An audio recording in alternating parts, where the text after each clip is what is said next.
What is up, wrestling fans? Welcome to episode number 623 of the Smark Out Moment Smack Talk podcast, Hot Tags of the Week. We're going to be running down all the stories that we feel like talking about that happened in the world of pro wrestling over the past few days, some of the rumors and gossip and news and speculation and the TV recap and updates to titles and so on and so forth. I am your host, as always, Tony Mango. Joining me, as always, are Robert DeFelice. Hey, guys. And Callum Wiggins. Hello there. And as always, we want you to chime in with your thoughts, not just to listen to us, but if you are over there on the YouTube channel, then make sure that you hit up the comment section. While you're doing that, make sure you hit the like button on this video, double check that you are subscribed to our channel, and ring that little notification bell. That way, next week, when we get into the AEW Full Gear pay-per-view point predictions and the post-show immediately following that event, you will be able to get your email alerts to know when we go live for that. And also, if you want to help us out on the monetary side of things, help fund Smark Out Moment, keep us going, keep the lights on here, and keep us doing some interesting things going forward and upgrade stuff and all things along those lines, then you should be clicking that thanks button that's on there and also clicking the join button, which will give you access to the same stuff as the Patreon. So if you go to patreon.com/smarkoutmoment, you will see the same tiers. The Pick a Poison tier, where you get to request something, or I guess directly fund it is the better way of saying it instead of just a request. The Darkcast tier, which we have two of them for this month. One of them is the Time Machine Dream Team that we were talking about with the women's division. So if you want to hear some wild ideas of how we can team people up in some gimmick themes, one of my absolute favorites being the Last Kickers, one of them being team going to lose to the MMA team. I forget the name that we ended up sorting out. I think it was we didn't sort it out. We just had them lose to the MMA. That we gave them a name. It was Fatal FemMAs, I think. Oh, that's right. We do. Okay, yeah, we did end up doing yeah. MMA. I remember that. So, if you are into those kind of fantasy booking type things on there, definitely go check out that Darkcast. And we will be uploading that tomorrow. I'm pretty sure I'm going to upload that part. We have our main event for this week, of course. Outside of that was the War Games watch along for 93 with the Shockmaster. A very shocking event. Awful. I'm mad that you made me watch that. Terrible show. But Redbubble and TeePublic are where you could also pick up some merchandise if you want to help us out on that end of things. And then let's start getting into these hot tags with one of those little celebratory ones, just to toss it out there. I had mentioned last week, we always like mentioning these things, and pretty much right afterward, we get the news that Carmella and Corey Graves had their son. So congrats to that couple. That's great. Especially after miscarriage they went through, where it was so nice to watch Carmella just embrace journey, pregnancy, and they have their son now, which is tremendous. And congrats to them. Very happy. We've got the Champsgiving tournament is something I want to mention to everybody as well. The 2023 tournament that we've got going on is who do you think is the best tag team in WWE that never won a WWE tag team title, whether it's, the Raw tag team title, SmackDown, NXT, whatever it might be. We're on round 3 of that. I switched that over last night, which we are in a spot where Crime Time beat the Rockers. A little bit surprised about that, but not too much. I think that those two could have been even the finals if the seeding would have gone down a little bit differently. Razor Ramon and 1-2-3 Kid beat the Funks. The Real Americans beat the Powers of Pain. Bret and Owen Hart beat the Mega Powers. The Rhodes Scholars beat the Bushwhackers. Big Cass and Enzo Amore beat the Orient Express. Trish and Lita beat Fire and Desire. And then it was a tie between the Divas of Doom, Natty and Beth Phoenix, and the Bella Twins. So that forces a triple threat on there. So we got the women's side of it is now Trish and Lita versus the Divas of Doom versus the Bella Twins in round 3. Rounding out the Elite 8, we've got the Rhodes Scholars against Big Cass and Enzo, Real Americans against Bret and Owen Hart, and Razor Ramon and the 1-2-3 Kid against Crime Time. I am assuming at this point that we are going to end up getting a finals of Crime Time against maybe one of the women teams. I'm I'm gonna guess one of the women teams wins the whole thing. I think we might get Crime Time versus Bella Twins in the finals. Right now, there's not a whole lot of votes that are tabulated for this, but it's kind of an even race between a lot of things. Like Big Cass and Enzo against Rhodes Scholars is deadlocked. The Bella Twins are certainly getting a tiny lead right now over Divas of Doom and Trish and Lita, but that's, it could change in 3 votes or something. Crime Time is beating Razor and 123 Kid, and Brett and Owen are beating the Real Americans. So I'm thinking Crime Time versus Bella Twins probably going to end up being what we get for our finals, but we have to get through round 3 and then round 4 before we get to that point. So you got a couple more days for this. Next week around the hot tags, we will be telling you what's going on with round 4 and, continuing on with the Champsgiving tournament and doing our usual fall classic round that we normally do here.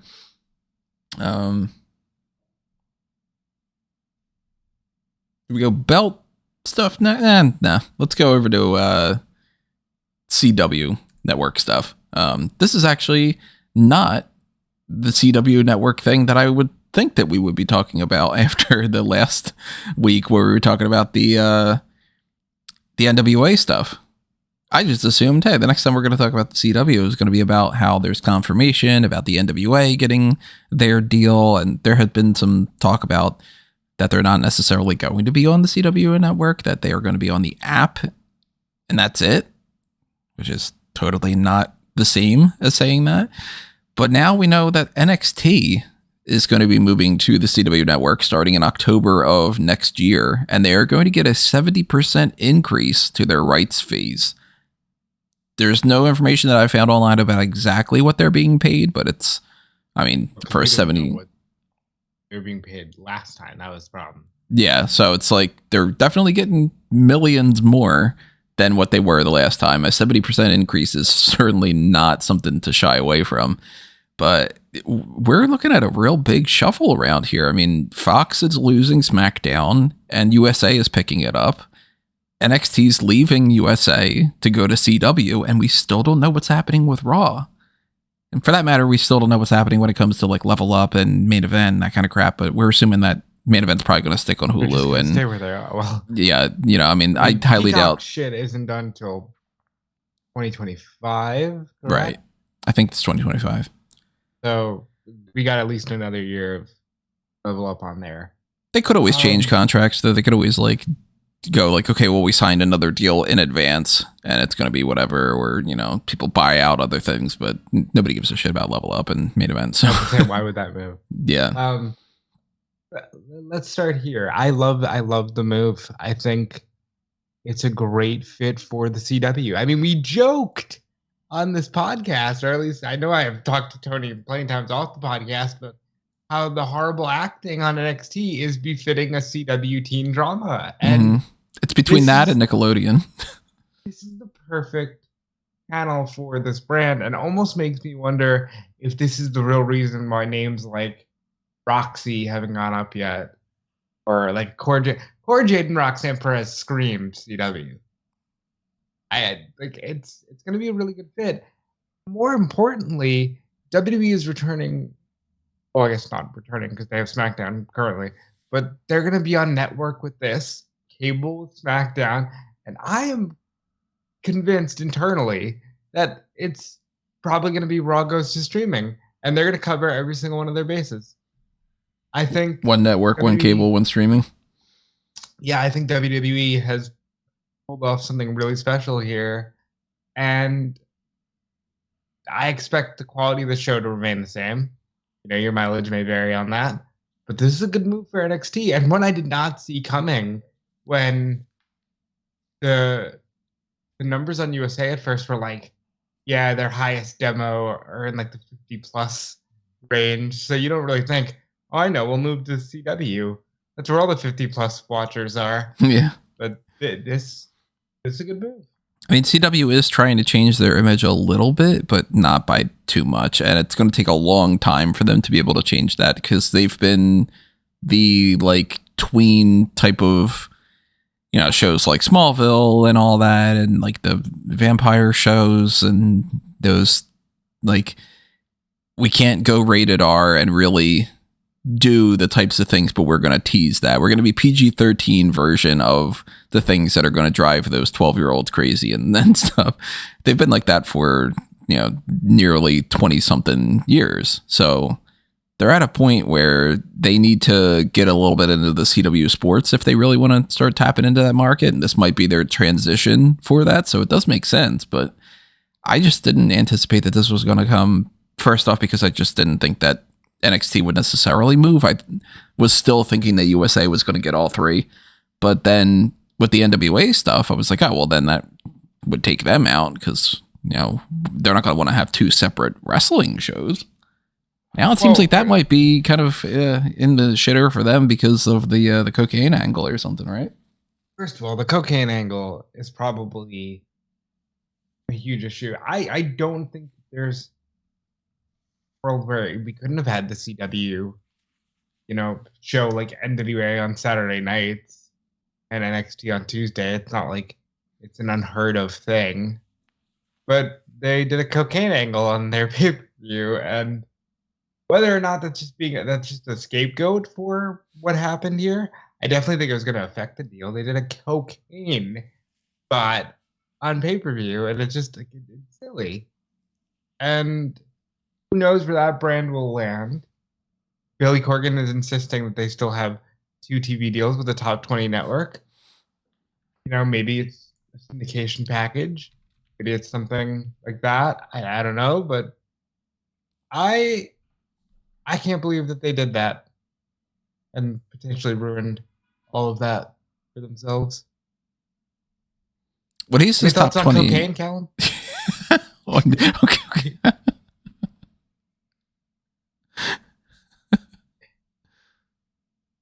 I didn't really hear what you said because you kind of talked over Tony, so I didn't I hear said any thoughts on cocaine?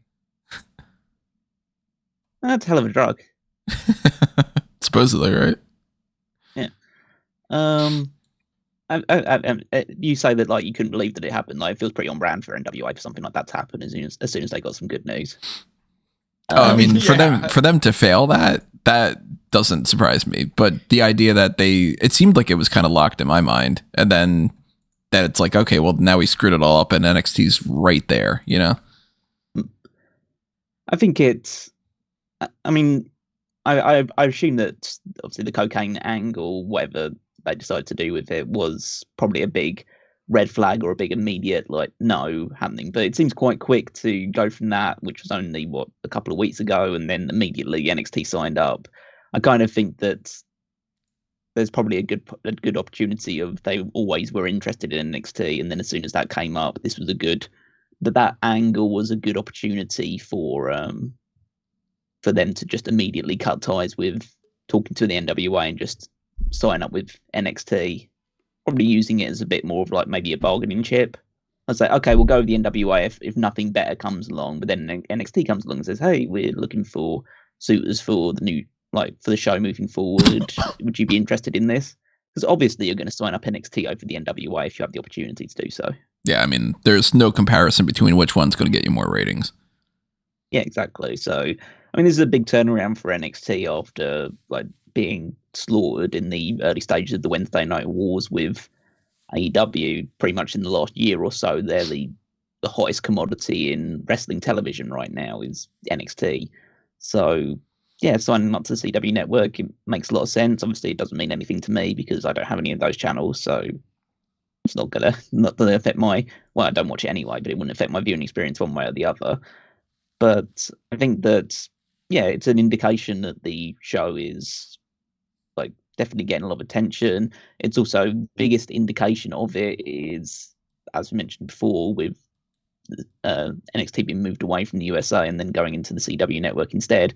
It's an indication that WWE is willing to move shows around to the highest bidder rather than just amalgamate it all into USA for the sake of maintaining that relationship with NBC. So yeah, it basically says that if NBC wants to keep Raw, they're gonna have to stump up the money for it. Otherwise, somebody else could come along and sweep it up. So I'm looking at different reports here from IndieWire and this nationalmediaspots.com and stuff about the rankings of these networks to try to see if there's anything that would stand out to me as, a top 20 network, what that might be.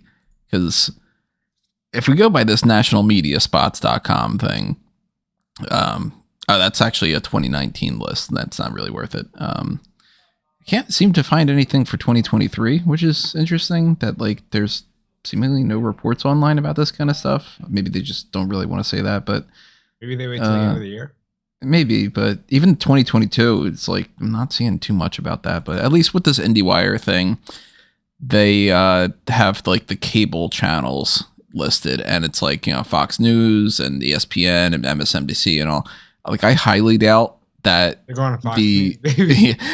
I mean, if they were to go to a Fox thing, that could make more sense to me than a lot of other ones. I can't picture them being, NWA Power on the Home and Garden Network or the Food Network or anything. But then, I mean, we've seen in the past SmackDown and some of these other shows, I believe it was Superstars was on shows, networks like My Network TV and all that kind of crap, where it's barely a network. My Network TV. SmackDown, they basically don't even exist. They're probably money laundering bullshit, but Oxygen Media, that's one thing. I don't know what WETV is, but FX. It's another Lifetime type of channel. There you go, NWA on Lifetime, the Hallmark channel with the cocaine angle. I've been seeing more stuff about Raw potentially going to FX than anything else. And if that's the case, that's another cable one. And kind of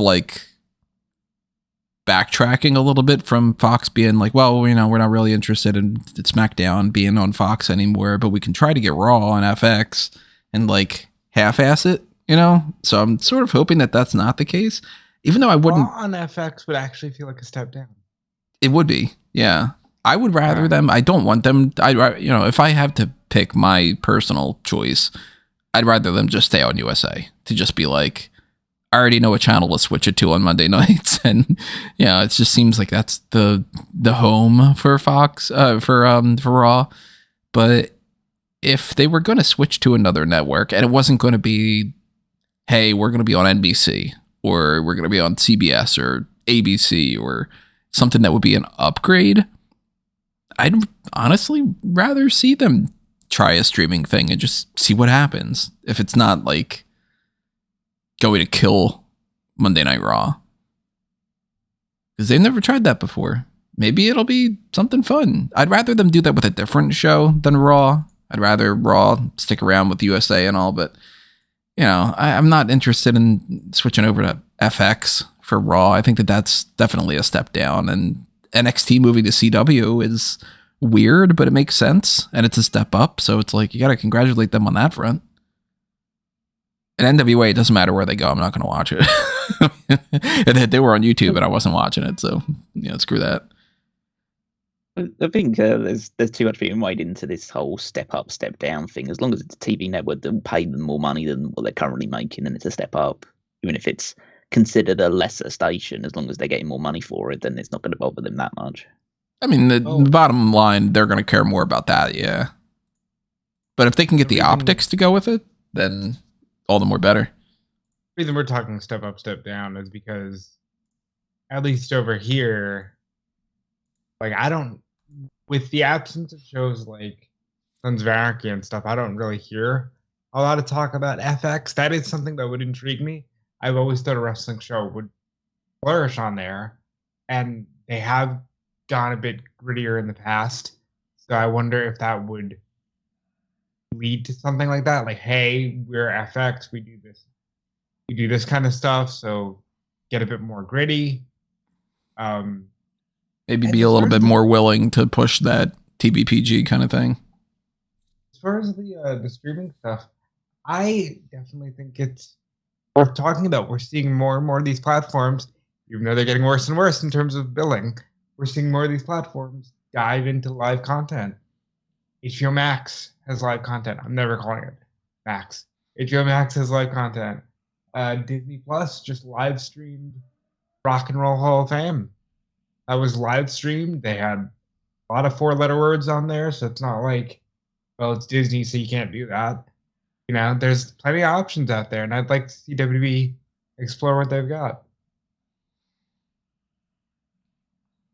Well, if we're talking about rights fees and the whole idea of the optics of numbers and all, we got to transition into this topic here. Vince McMahon sold 8.4 million shares, apparently worth something like $700 million worth of TKO stock, just a few days after Ari Emanuel was talking about his presence in the company is a risk. This seems even more so to be what we've been talking about since heading into even before WrestleMania, where we were like, how quickly would a company come in, buy the company, kiss Vince's ass, and then kick his ass out the door? It's feeling more and more likely to me that, like, man, by WrestleMania 40, Vince might be entirely gone. Oh, I don't think they kick him out the door. I think he's taking his walking stick and strolling out the door, Monty Burns style. I think this was the plan. I think this was absolutely the plan. I think Vince McMahon probably wanted one last big hurrah. He got it with the merger. He can cash out. If that was the case, why wouldn't he just like not bother messing around with the company anymore? Like, because fuck you, I'm Vince McMahon, and I'm gonna decide the fate of this company. Because like, I think that's if I were in his shoes, if I just wanted the money and the payout, I would have been like fucking having fun the past couple of months. I wouldn't be sitting there sending out reports about like, you know, well, we got to change this segment on Raw, you know? I mean, I think I also know you, and I think if you had the opportunity to be like, maybe do this instead, you can't help but, you know, work. And I think Vince has that to the umpth degree, and just is like, no, I think you should do this because I'm Vince McMahon. That's just my take on it. It's purely speculation, but I think this was the long-term plan.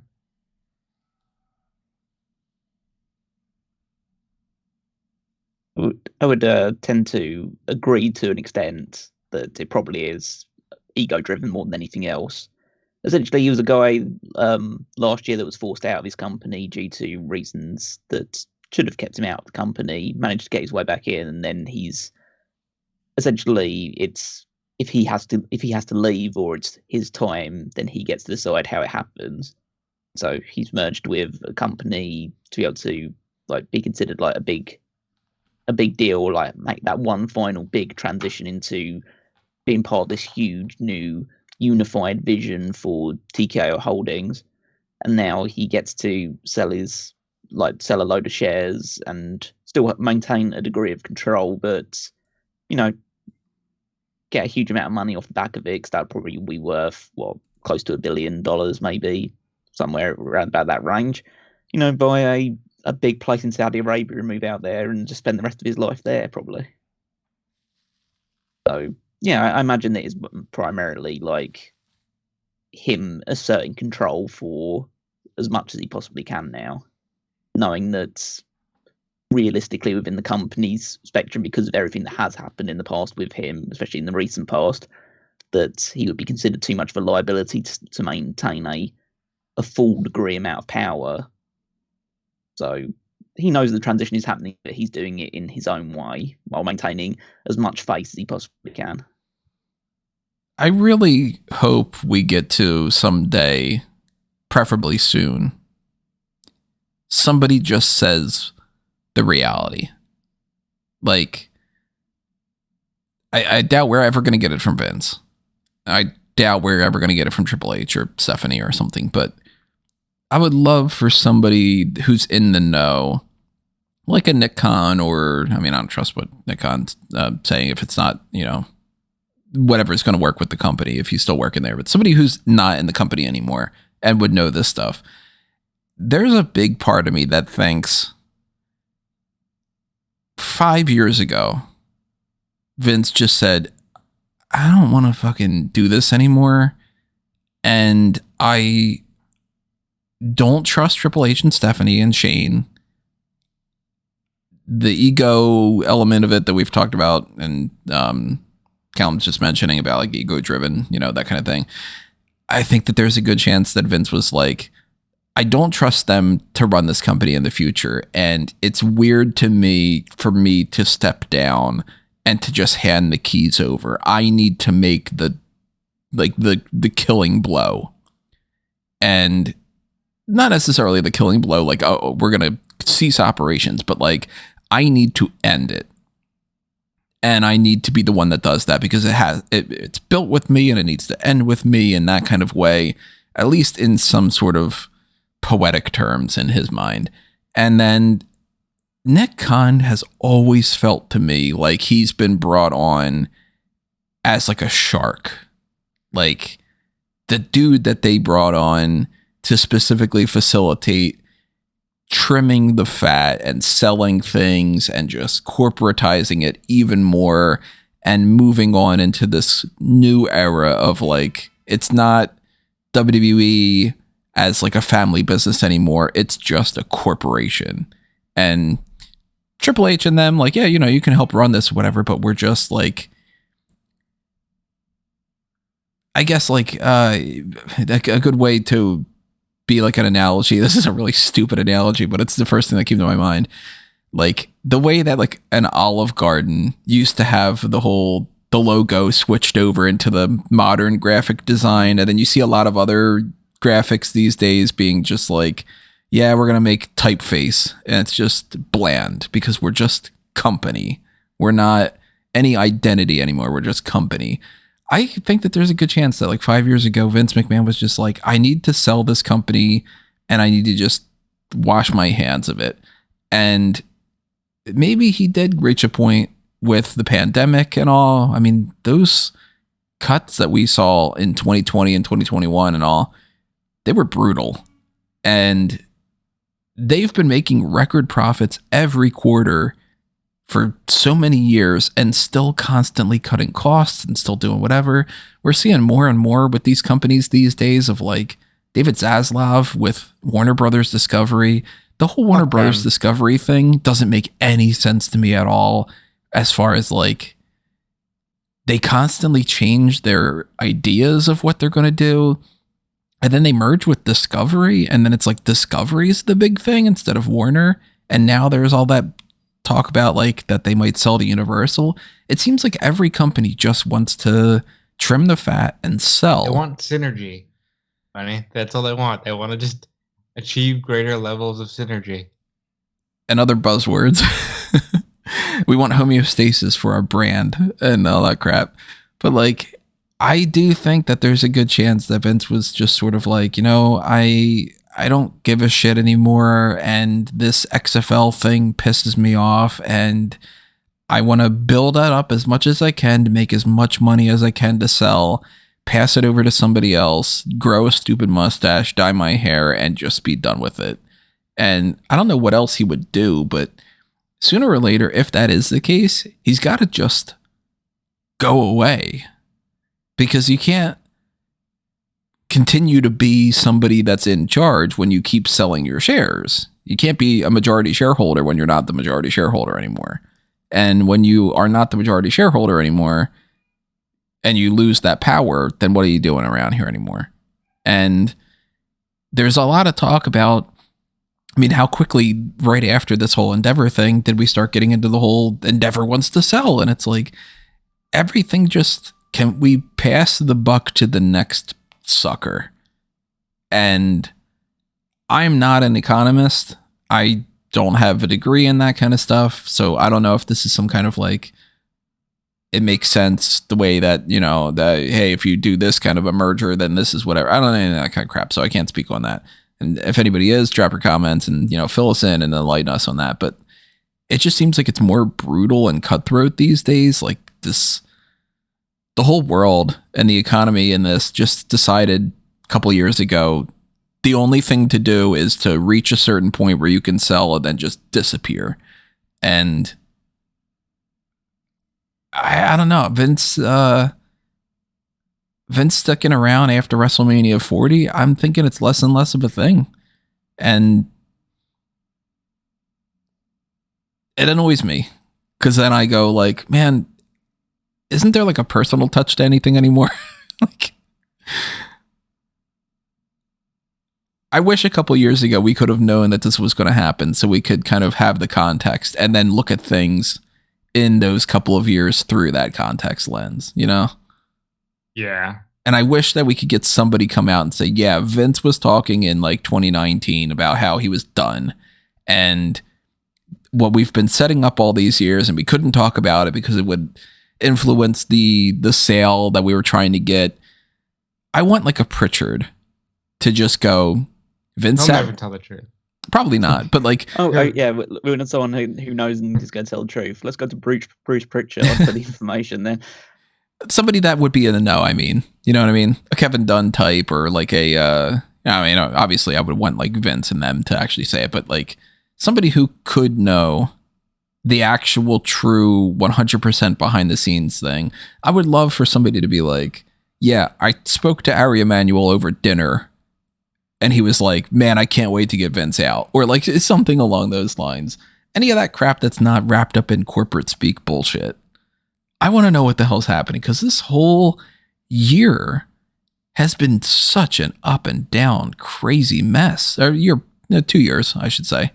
But like the allegations and Vince is out of the company and he's in, and then Stephanie's leaving, but she's sticking around, but she's leaving again, but Triple H is here, but we're switching his term around, and then Vince is back and we're selling to Saudi, but we're not selling to Saudi, we're selling to TKO, and Endeavor wants to leave and sell some of their stuff, and Vince is selling this. And every fucking week almost, it's like, here's a major shift, and it's like, how can they keep track of this crap?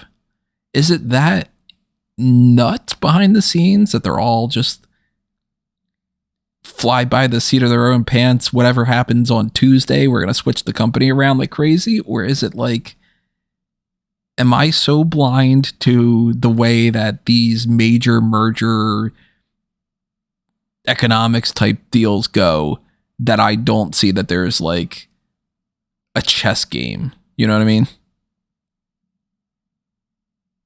I mean, I think you're making it more complicated than it actually is. I think Tony just wants to ponder the greater goings on in the world because, as we know, there's only like 3 actual companies that own everything. Right. It's like BlackRock and Vanguard, and like, so who's at Bohemian Grove? So going, hey Vince. Like, yeah. I think what it boils down to is Vince. I still can't believe in a lot of ways that he didn't just go with Steph and Hunter, but I think Vince just wanted to just decide the fate of WWE on his own.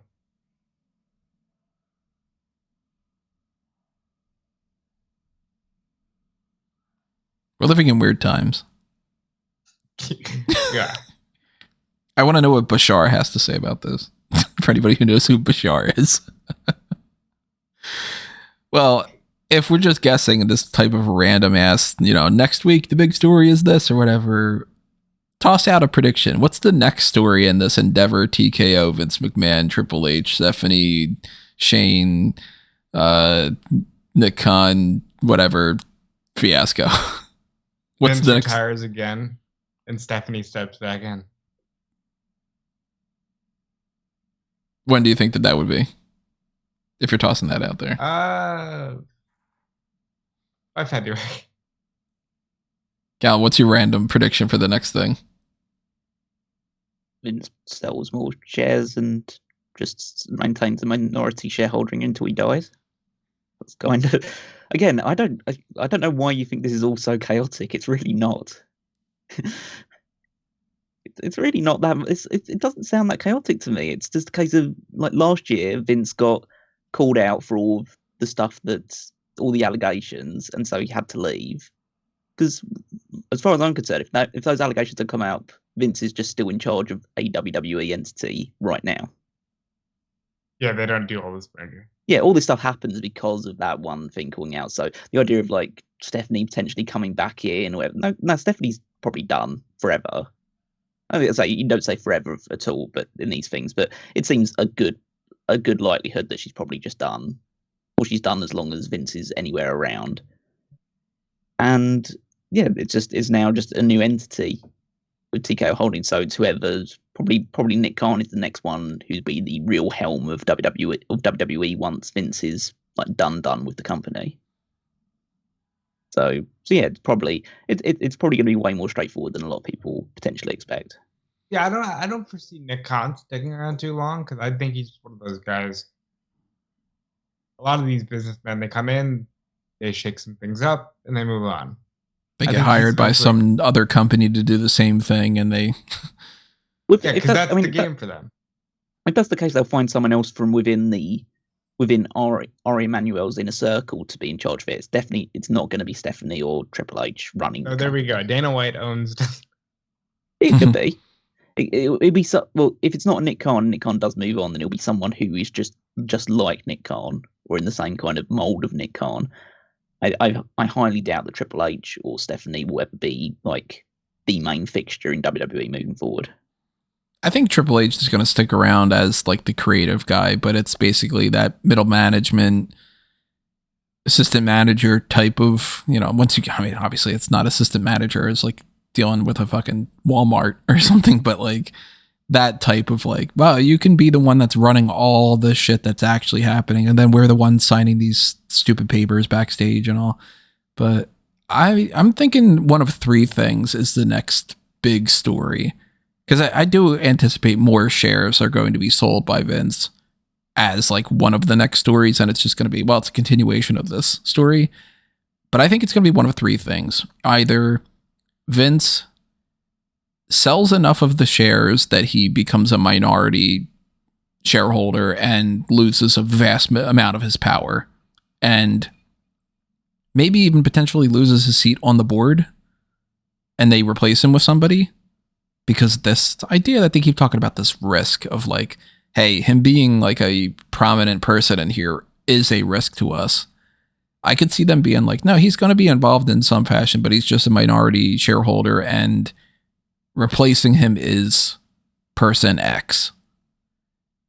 Number two story I could think happening, he leaves in 100% entirely. Just, well, you know what? We cut ties. He is done. He is not involved in it whatsoever, but I don't think that's quite as likely. I do think that he's probably going to be at least somewhat of a shareholder, as long as it sticks around, because the number three thing, I think, there's been a lot of talk about them going private. Wouldn't shock me. Well, Endeavor wants to go private, but they said they wouldn't take TKO private. Then again, though, I mean, every week it seems like there's a different, like, yeah, but when we said that, we actually meant this other completely opposite type of thing. The company's not for sale. Wait 3 weeks and they go, we sold. Like, I don't trust anything that anybody says. They technically didn't sell, though. They did merge. Yeah, I mean, on a technicality. Yeah. But like, I don't trust anything that these companies say anymore. I mean, even this week we've seen the thing that Disney was like, hey, I mean, we're not like the fucking Warner Brothers Discovery selling out our DC stuff to other networks and stuff, but can we sell anything to Netflix? And it's, dude, in the same sentence, you're saying, the fuck? You know what I mean? Which, by the way, congrats to SAG-AFTRA for getting their deal and ending the strike. Well, hold on, because I want to transition that into real quick. What the hell, Warner Bros. Discovery? The new John Cena Wile E. Coyote movie. It's finished. It got good internal reviews. They shelved it for a tax write-off. We'll never see it. I mean, that's another...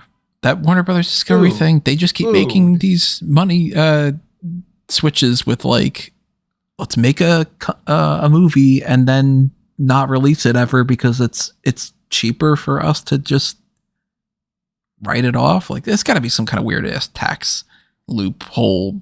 That's exactly, but that is what they're doing. It's just awful. Like, I wonder if that's like, forward to it. I wonder if that's the plan, like, going into some of these projects, That would be embarrassing for like if they just flat out say, let's commit some kind of tax fraud type bullshit. And, I like the producers where you're just like, right, yeah. Which I actually watched for the first time the other day. Never had seen The Producers before. Caroline wanted to watch it, and I was like, yeah, I'll check it out. So, I don't know. It feels like that's... I'm not getting into that with you right now. But about what? The Producers? That you haven't seen The Producers. It was one of those, why haven't I seen it yet type things. Never seen Raging Bull yet. Haven't seen Lawrence of Arabia yet, It's a bit of a switch between those three movies. Also, I have never seen Ferris Bueller's Day Off. I'm going to watch that at some point and be like, God damn, it took me forever. Anyway, let's talk about let's talk about one more contract thing, actually, before we get into some of the TV type stuff. Actually, no, we'll do that and then we'll get the TV stuff a little bit later on. We have a New Japan stuff on top of that too, but Allie / The Bunny gone from the AEW roster page. Seemingly, I guess, out of the company. She started an OnlyFans or something, a fan time thing, or one of those things. I don't know. I haven't looked too much into it, obviously, because obviously, if I would this case, I would be like, oh, she started a blank. But it seems like she might be gone, and based off of the way that all these other people are probably making bank, I don't blame her whatsoever in doing that move. Dana Brooke and Lacey Evans, Mandy Rose, and Paige Van Zant, and all those types. Allie leaving AEW is pretty interesting to me because they brought her in as like a big deal at first in that women's division, and they very quickly dropped her off the face of the planet. I think interesting is the wrong word. No offense to Allie, because I like Allie. But it's the latest in the long line of, hey, you were going to be a big deal when we thought all we were going to have is the Elite and Chris Jericho and Jon Moxley. And look at how our company has grown. Look at how you don't have a part in it right now. Look at how you are a top of the line talent. We are so happy to have you until we can get everybody that we really want. And look, it was an amicable parting of ways, which is smart because I do believe Butcher and Blade still work there, and I do believe that she was probably just like, hey, let me move on because I'm not doing anything here. It still sucks in that way of the vision that you originally had has just changed, and that's life and that's business. But I can imagine if you're one of those early signees that you feel hurt to an extent, if you are a Penelope Ford or a Kip Sabian or, a Joey Janela even, I can imagine being let down by the way things have gone.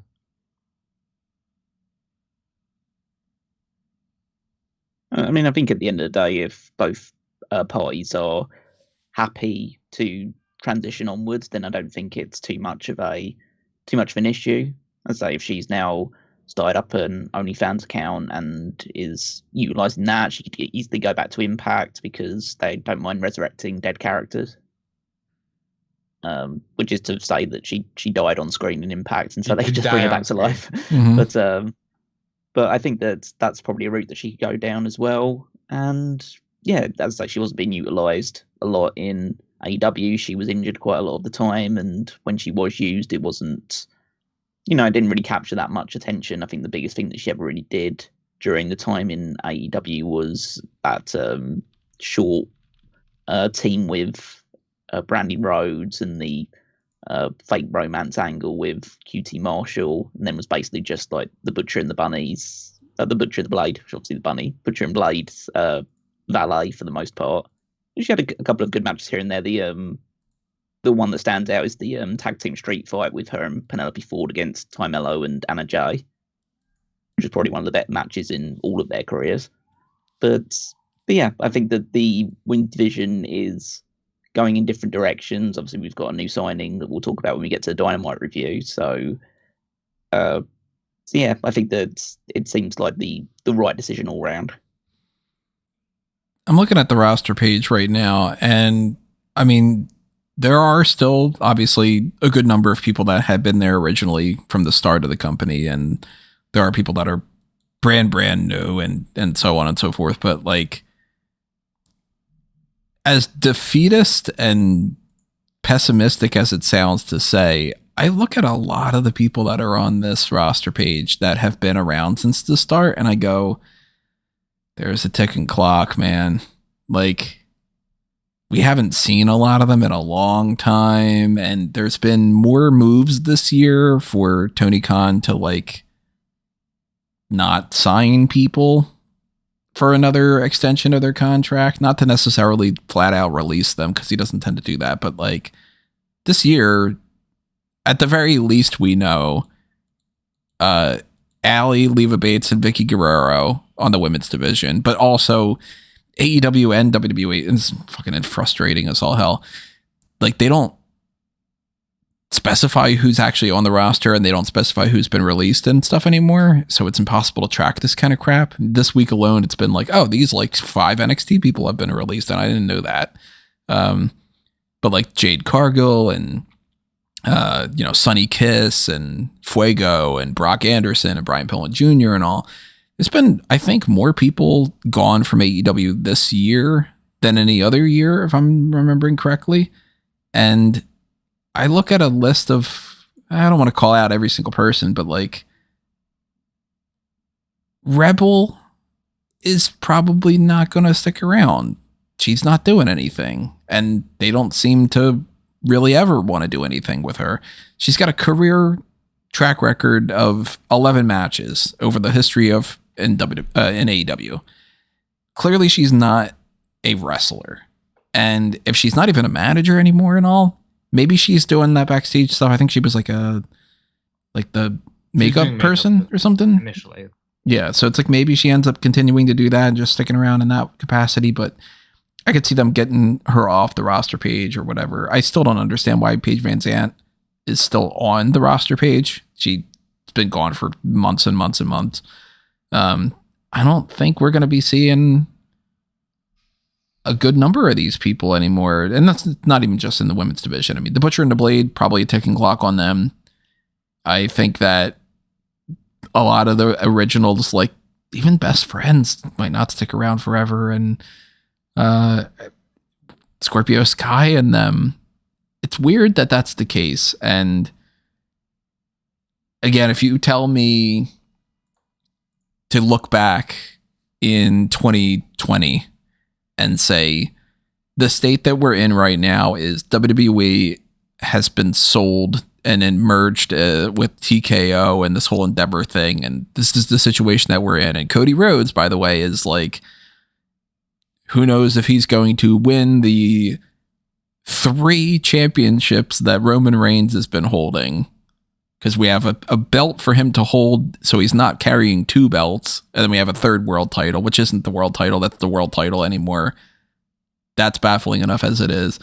And we got the women's title situation, and then the tag title situation, and the Triple H situation and all. And then in AEW, you go, man, this whole like pack was a big deal back then, and this is the elite situation and all. And then you go, and this is what AEW looks like now.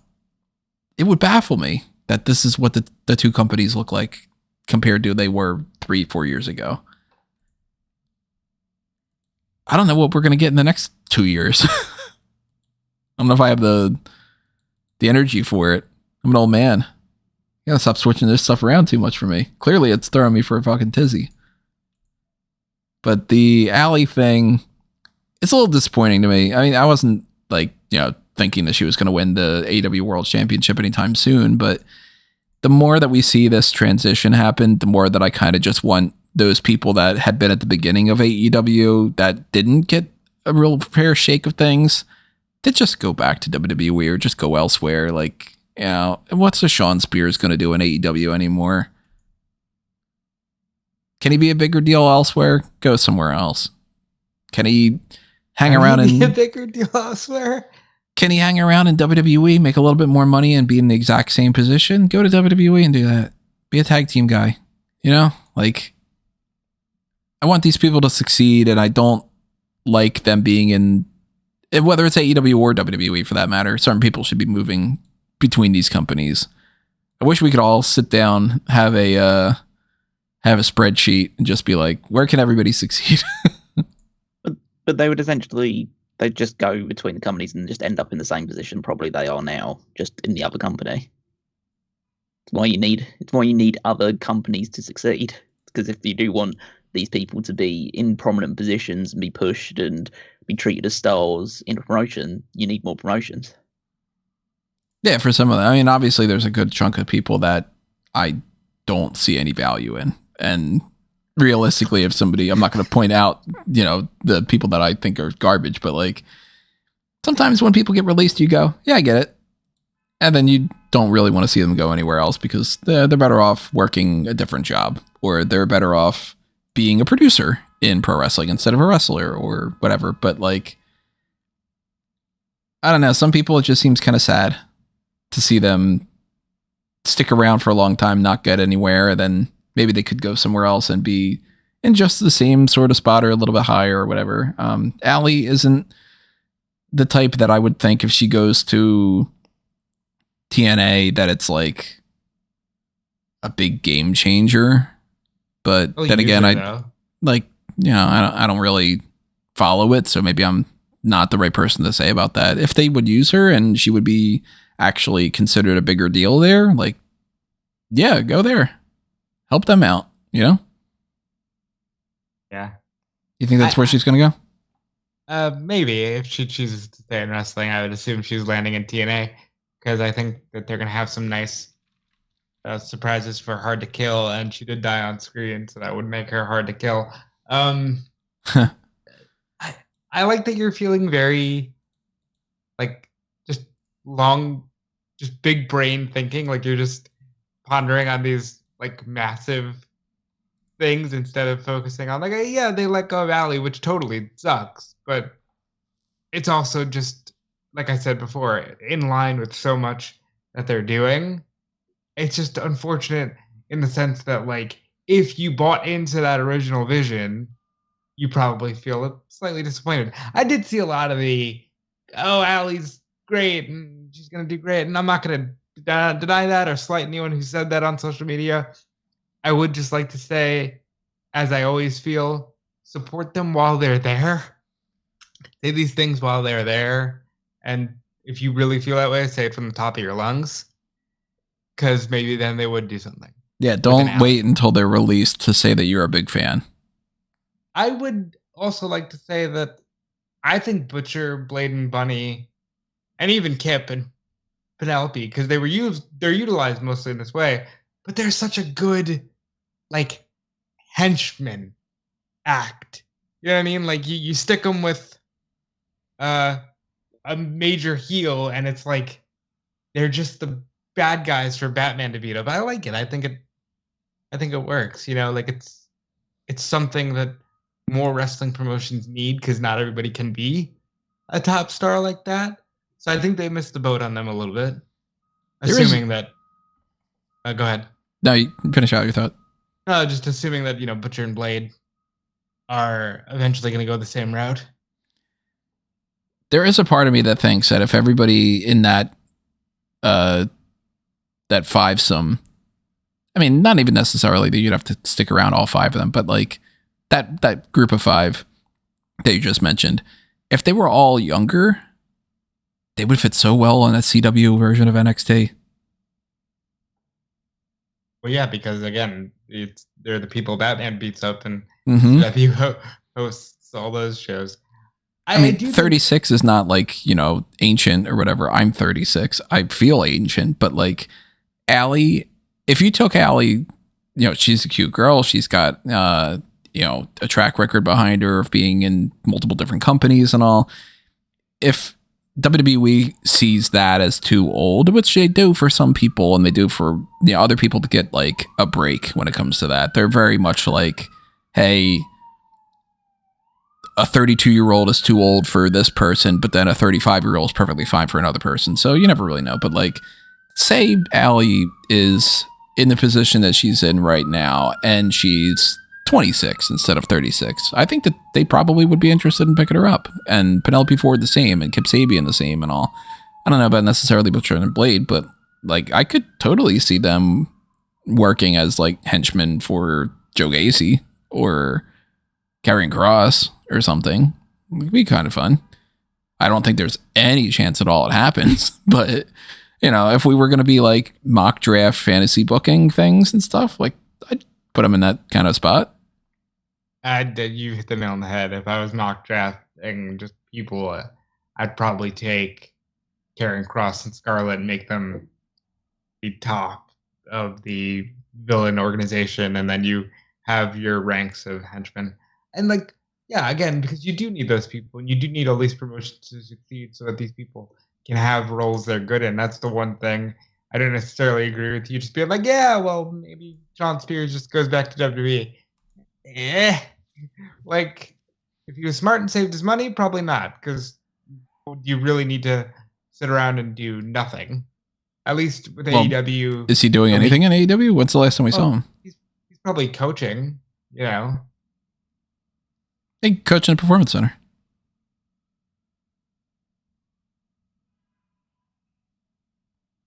All right. It's a bigger. Did they live in Florida? Do you know, offhand? They do. Well, they do live in Florida because he has his school. He has flatbacks with Tyler Breeze. Yeah, there you go. Coach in the performance center, make a little bit more money. You don't have to travel as much, and you can be with your bud. Why can't you just do the same thing with AEW then? Just train in the Nightmare Factory. Where's the Nightmare Factory located? It's in Georgia, but it's the same thing. Because remember, he was brought in as like Cody's friend, and he's like semi-main of the first All Out. Yeah, it's such a shame. Like I wanted to see that growth continue. And I remember when I called him, I said, "Oh, he could have a Christian Cage run," and then Christian Cage just came in and had to run. He was like, "Nope, I'm having another one." It's interesting to see these switches though with all these people, and the next switch over, whatever it's going to be, if somebody leaves AEW or WWE and goes elsewhere, or just gets released from the company one way or another. This is a topic I would like to revisit this topic at some point, maybe next year, and be like, just take a look at like the way that the rosters have moved. And I don't know, maybe we'll do like a going over or something. I don't know. We'll see. Maybe we'll do a mock draft and kind of do it in that way. Like, how would you take everybody from the past like 5 years and you do something with it? I don't know. We'll figure it out. Let's get into some of the TV talk though. No, we forgot the New Japan stuff. I forgot the New Japan stuff. Yeah, I shouldn't say we. So I, of course, don't know much about what's going on with this. I need to defer to you two about it, but I do think it's pretty interesting. You were telling me about it this heading into the recording here today. Some updates to the Wrestle Kingdom card. Primarily, the thing that stood out to me that you guys were talking about is this whole situation with the IWGP United States / United Kingdom Championship. Yep. So on the late show this weekend was a power struggle. And in the main event, Will Ospreay defended the IWGP United Kingdom / US Heavyweight Championship against Shota Umino in an excellent match. Again, just one of the latest like 5-star spectacles that Will Ospreay's put on this year, which is just growing. Like he's having, I'd argue, the greatest in-ring year of any wrestler that I've ever seen. And this one was just another addition to it. Obviously, he still retained, but he did everything to make Shota Umino look great in defeat as possible. But then after the match, he was attacked by Bullet Club leader David Finlay, who assaulted him and assaulted John Moxley, who was out there, who was both on the show. He'd wrestled a Falls Count Anywhere match against the Great O'Khan, and defeated him earlier in the show, and then he was out there to support Shota Umino, of course, because they're aligned as part of the Blackpool Combat Club. And so Finlay took them both out, and then he smashed both the United Kingdom version of that title and the US version of that title to pieces using a sledgehammer. And it's since been announced that at Wrestle Kingdom, there'll be a triple threat match between Will Ospreay, John Moxley, and David Finlay for a new version of this championship, whatever it will end up being. It's still currently listed as the US Championship, but speculation suggests that it's going to be like a brand new championship.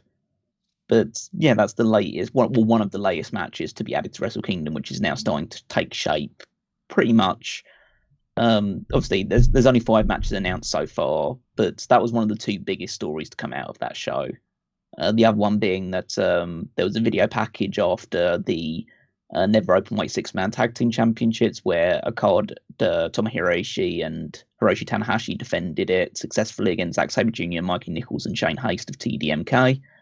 And following that, the video played of Bryan Danielson with a patch over his eye to signal, obviously, his current broken orbital bone, to suggest that he wants to fight Okada at Wrestle Kingdom, because he wants, even though he's technically beaten Okada twice, both in that singles match at Forbidden Door and the tag team match as well, he wants to hurt Okada because he's been hurt in both of their matches, or at least that's the story they're telling. We know that Danielson was hurt before the match with Okada, but they're playing that into the story.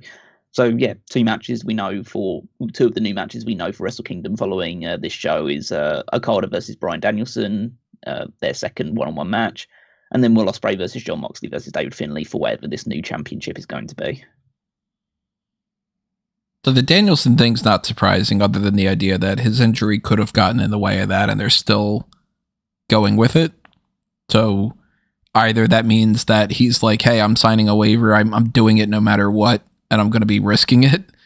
They've announced it officially that it's happening, and one thing that you do know about, one thing that everyone should know about New Japan Pro Wrestling is if they announce a match that's happening, it's going to happen, barring any real major ramifications. So that's what I mean. Like, either he's like, well, I can't get medically cleared, but I'm going to sign a waiver that says, like, I don't fucking care. I just want to do this. Healthy it's 2 months away, so I think that he'll probably be fine.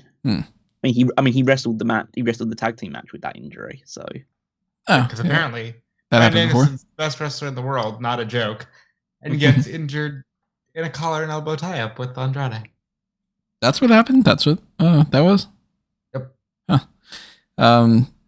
I'm very curious about that championship switching its name and stuff, because there has been some kind of like restructuring of that quite a bit lately. I mean, they just go back to a couple years, even like where they switched that new title belt to make it like the Kota Ibushi version of this championship. And then, that kind of didn't pan out quite the same. But is there any kind of like indication of like a specific name that they might go for? Or is it just that they are going to keep it the United States Championship and just give it a new design? No, there's no indication. They've basically said it's not going to be a return to the old Intercontinental Championship, which is what I'm sure some people would have wanted to see. But yeah, as far as I'm aware, there's no name. As I say, it's currently listed still as the United States Championship, so there's a good chance they could still be that. But I doubt it would be, because why would Ospreay be fighting for it? Because he doesn't want to be US champion; he wants to be UK champion. So I assume it's he wanted them to bring back the IC belt. But that's the weird thing, is like there was this genuine push, hey, bring back the IC belt, and they're like, no, we're going to do our own thing instead. Because isn't there less of a real need for the United States Championship if they've got all the strong stuff? I think that's the idea.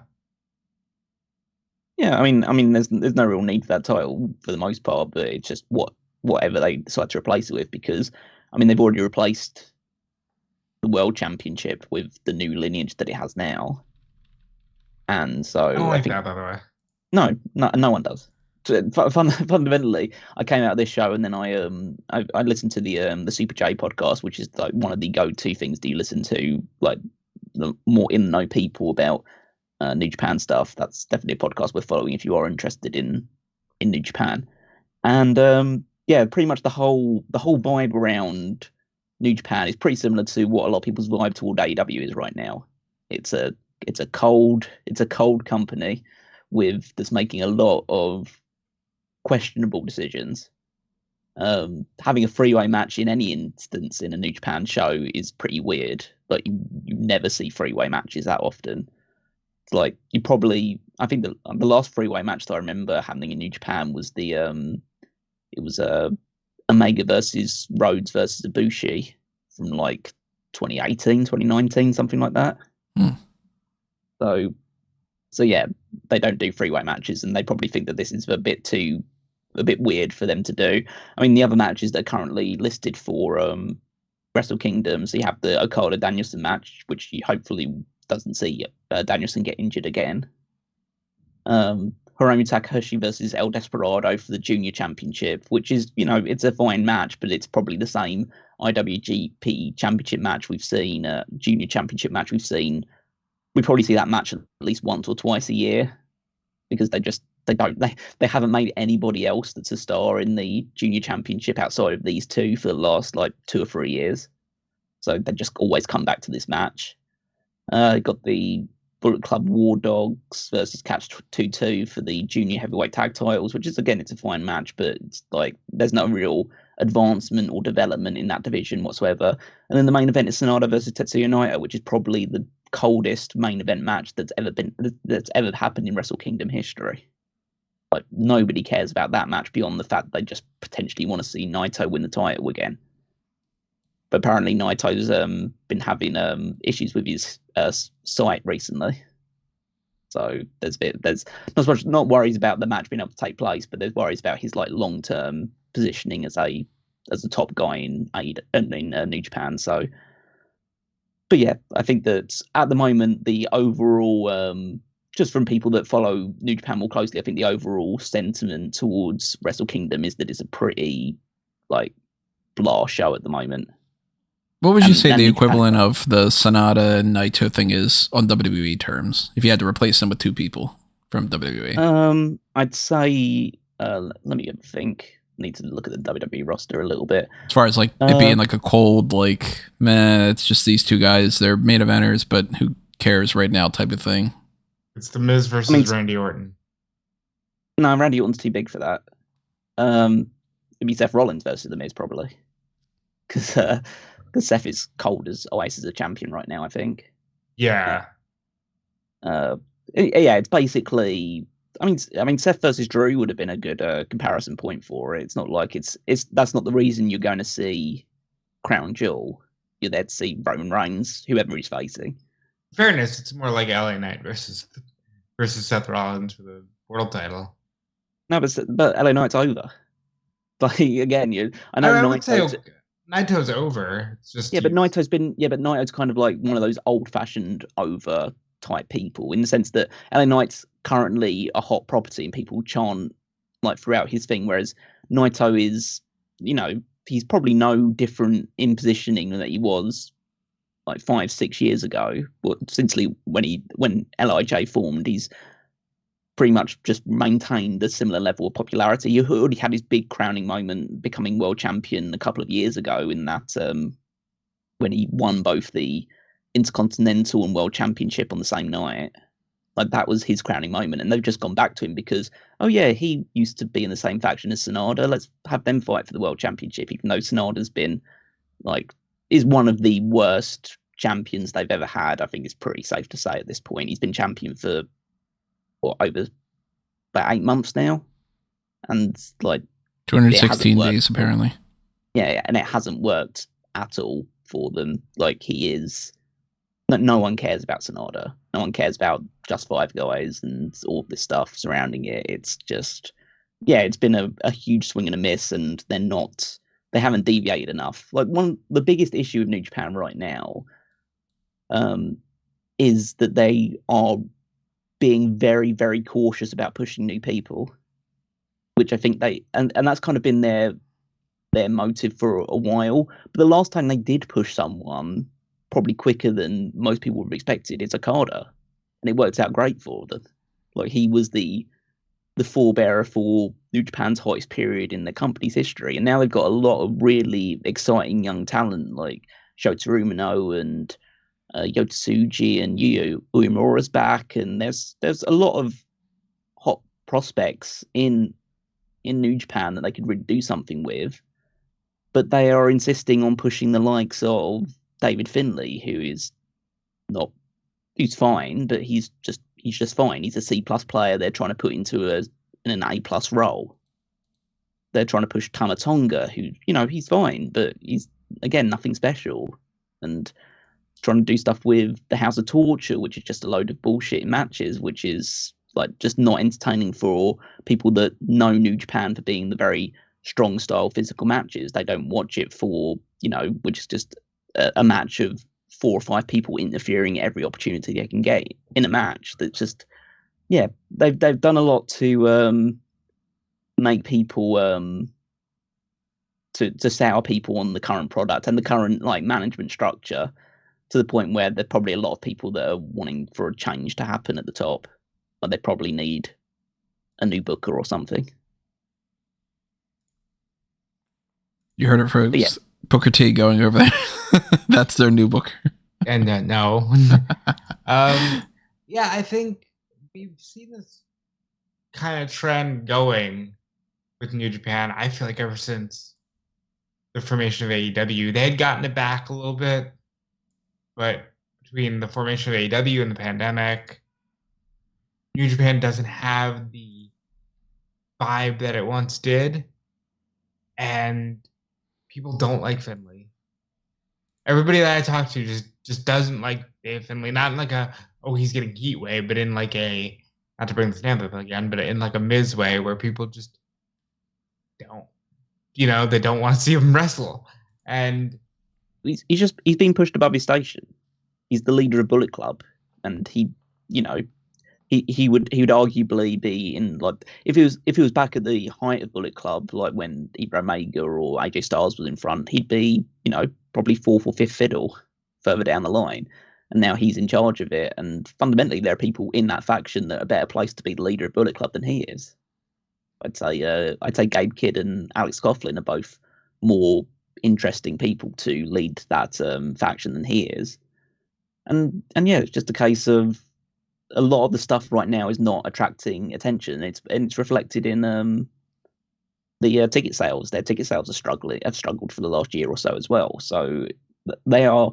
It's just a weird thing of they came, like New Japan and AEW came together to be like to form this like new exciting partnership, and pretty much since then they both companies have been on a downward spiral. Yeah, hard to disagree. Well, you mentioned The Miz. Let's switch over to Monday Night Raw, because Miz was a big part of that episode. There were, of course, a bunch of Judgment Day stuff and whatever. It's the same old crap. But no. This show absolutely began better because it didn't begin with the Judgment Day. It began with Seth Rollins saying he was going to give Sami Zayn a world title match, which is much better than just the Judgment Day run Monday Night Raw. Yeah, but then they continued to do with some of that stuff. The one thing that Judgment Day base that friend of mine pointed out, because I didn't see this happen, but there was a backstage segment where JD McDonough's got his shirt on, and Damian says, "Did you buy that shirt?" And apparently Dom, right next to him, just very casually covers his shirt up.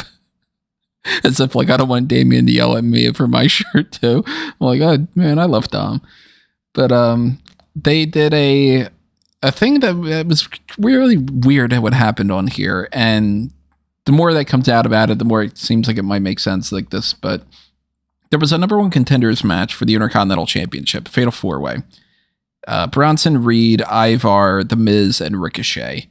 And in this match, which was pretty good, I actually liked this match quite a bit, it ended in a very awkward situation where Bronson Reed and Ivar both went to the top rope and they jumped. Ivar hit his move on Ricochet.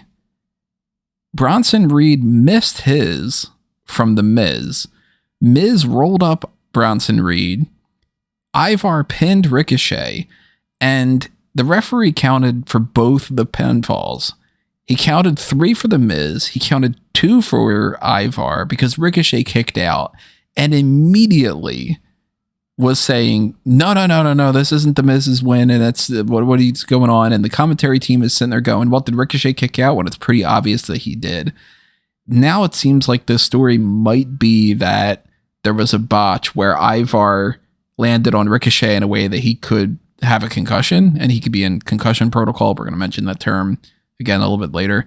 But that I guess Ricochet was meant to not kick out, and he just instinctively did. And that's why they led to this whole confusion of, no, that's not what happened because that's not what's scripted, even though it's exactly what happened. And then Ivar attacked the Miz after. If they would have just had it be the same exact situation that happened where Ivar attacks the Miz afterward and there's no attention called to the weird Ricochet kick out, I wouldn't have thought anything of it. It would have just been, well, Ricochet kicked out and the Miz pinned Bronson and Ivar's mad, so he attacks the Miz. But the fact that they made such a big deal out of like, no, that's not. It's a double pinfall, but Ricochet kicked out or whatever. Seems like it's saw the shoulder go up, and then he's still trying to tell Ivar, no, you didn't. He's still trying to tell Miz, no, you didn't win. It's right. Like, yes, he did. Yeah, he did. He definitively did. Ricochet kicked out. He kicked out in a way that's not even like ambiguous, like the foot on the ropes, and he shoulder. Right. If it would have been like, his shoulder was slightly up, or his foot was like underneath the rope, and the referee didn't see it. No, he kicked out. He just kicked out. So that was very awkwardly done. And they followed it up with Ivar attacking the Miz. And then what was even weirder is they announced a few of these other matches and stuff. We're going to talk about that. But they had 3 matches that they could announce on the website as, yep, these are happening for Survivor Series. And they only put 2 up. They put the War Games match up. And they put the Rhea Ripley and Zoe Stark match, which I'll mention that in a minute or two. They didn't put the Miz match up. And I was looking at that going, wow, they didn't put that up because that wasn't the plan. Maybe we're going to get a triple threat, or maybe they wanted to just make it where it's like, oh, the Miz has to also beat Ivar again to get there or whatever. So I assumed that what they were going to do was they called an audible at the last second, Ivar attacks the Miz, and then they were going to say, well, there's some kind of confusion there, so the Miz against Ivar next week, and if Ivar beats the Miz, then Ivar gets added to the match. And they still might do that, but they waited until like yesterday, like last night, to just go, here's the graphic. So the fact that they waited so long to do that is very odd to me. Yeah, I think that for a moment I was thinking, I wonder if they're just gonna force Ivar in there so Miz can beat Ivar, or Ivar can beat Miz, and you have Gunther lose the belt without having him lose the match. Mm-hmm. But no, I'd rather just do the one-on-one match, telling a very simple story where Gunther's a wrestler, Miz is not.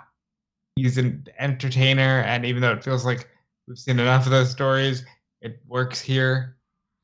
And just tell that story, and then have Gunther beat Miz, and then beat Ivar on an episode of Raw. It could just be like Ivar over the course of like December can just be like, I still want my match. And then they just do a match on Raw. Yeah. I mean, like, I want to see Ivar versus Gunther. I think that could be a lot of fun. I think that'll be a better match than the Miz one. But I actually do think that the Miz match is going to be fun in its own right because I'm a bigger fan of the Miz than you guys are. But I mean, like, I'm a fan of the Miz. I do think it's, I will say before Calum came and said, it's ridiculous that he did a couple moves in this 4-way and people were like, oh my God, Miz is wrestling. Like, first of all, that was the point because Gunther even reacted to that. And like, it wasn't like, oh my God, he's hitting these crazy planchas. He did a springboard crossbody and a tornado, but like a tilt-a-whirl DDT. And it's like, yeah, it wasn't like the craziest thing ever. And, it looked the way it looked. And I just think it's weird that people immediately have to go into this like, oh my God, Miz breaking out all the moves. It's a constant hyperbole for everything that goes on now. I don't know. I've talked about that a million times. I mean, look at the reviews for the Marvels. I watched that last night, and I was like, it's a mid movie. There's good things, there's bad things. I click on Letterboxd, and I see, this is the biggest piece of trash I've ever seen in my life, and then I see 5 stars out of 5 because I love cats.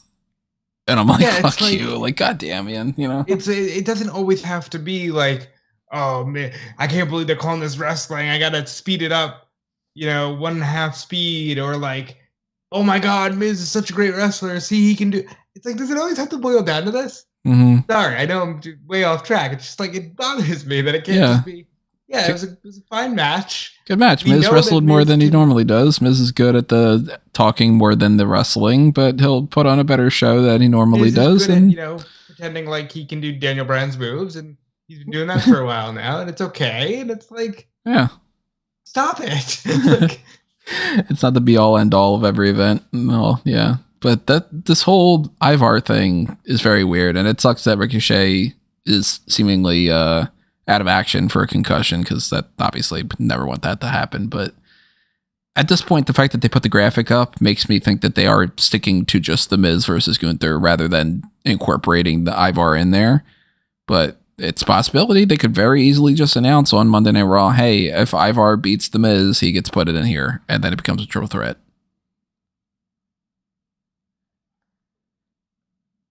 I have 3 things else on Raw that I felt like maybe we should mention here. Creed Brothers beat DIY. Creed Brothers are officially a part of the Monday Night Raw roster now, and Ivy Nile. I like that they bothered to say that. Yeah, they put out a whole thing about like signing the papers and all. Ivy Nile had a really good showing in the Battle Royal. I was kind of shocked about that. And that was won by Zoe Stark, and I don't like this. I like Zoe Stark, but man, I hate when they do this kind of thing where they're like, we don't have anything good enough for Rhea Ripley for Crown Jewel, so let's throw a bunch of people in there. And then one of the people that was involved in the finish of this just gets a match again. Zoe Stark winning this Battle Royal doesn't make me go, oh, now she's got an even better shot at beating Rhea. No, she's gonna lose again. So you're just doing one of the people that we just saw lose again. The fuck should I care for? And I like Zoe Stark and Rhea Ripley. Rhea Ripley is like basically ascended to the point of being like my favorite women's wrestler of all time. And I think Zoe Stark has future world champion potential. But holy shit, it would have been so much better if Zoe Stark was not involved in that Crown Jewel match.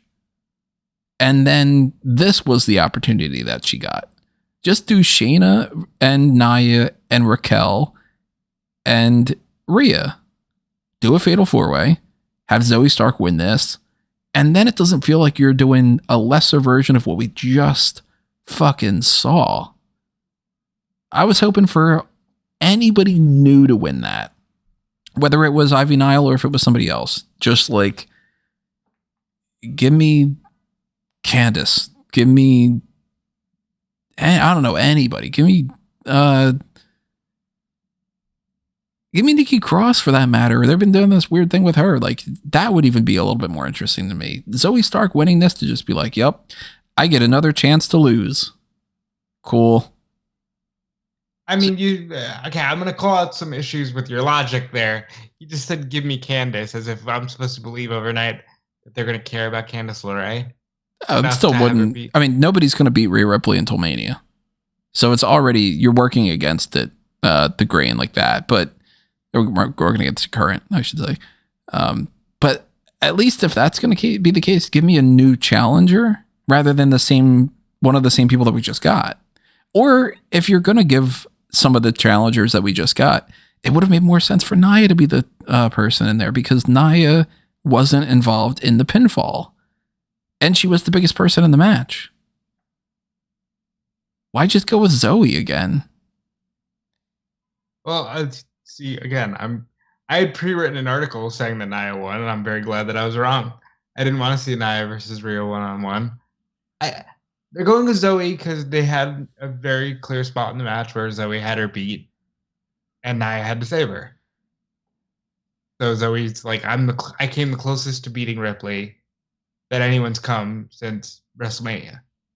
I'm gonna beat her now because I don't have to worry about Shayna and Nia and Raquel. And it's a better chance at a good match than, a Nia, Rhea. I wasn't ready to see Ivy Nile come on Raw just to be immediately fed to Rhea. I do like that they gave her a good showing.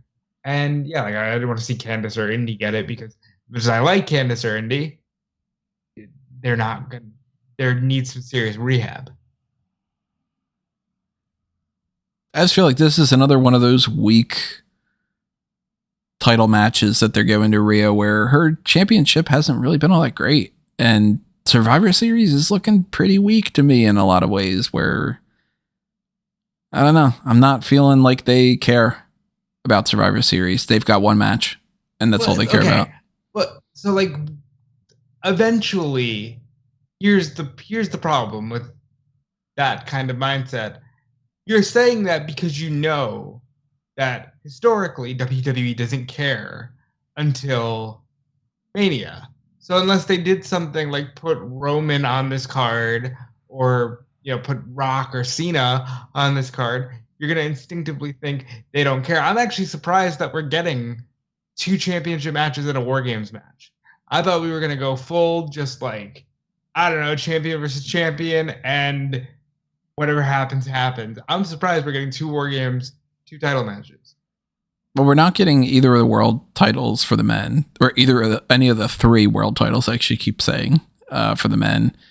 And we don't know about if the other women's championship is going to be in there or if they're going to do like a women's War Games match or something. It seems like they probably will do a women's War Games match, and it's probably going to keep Io out of defending her title. So they'll be like, well, Rhea defended hers.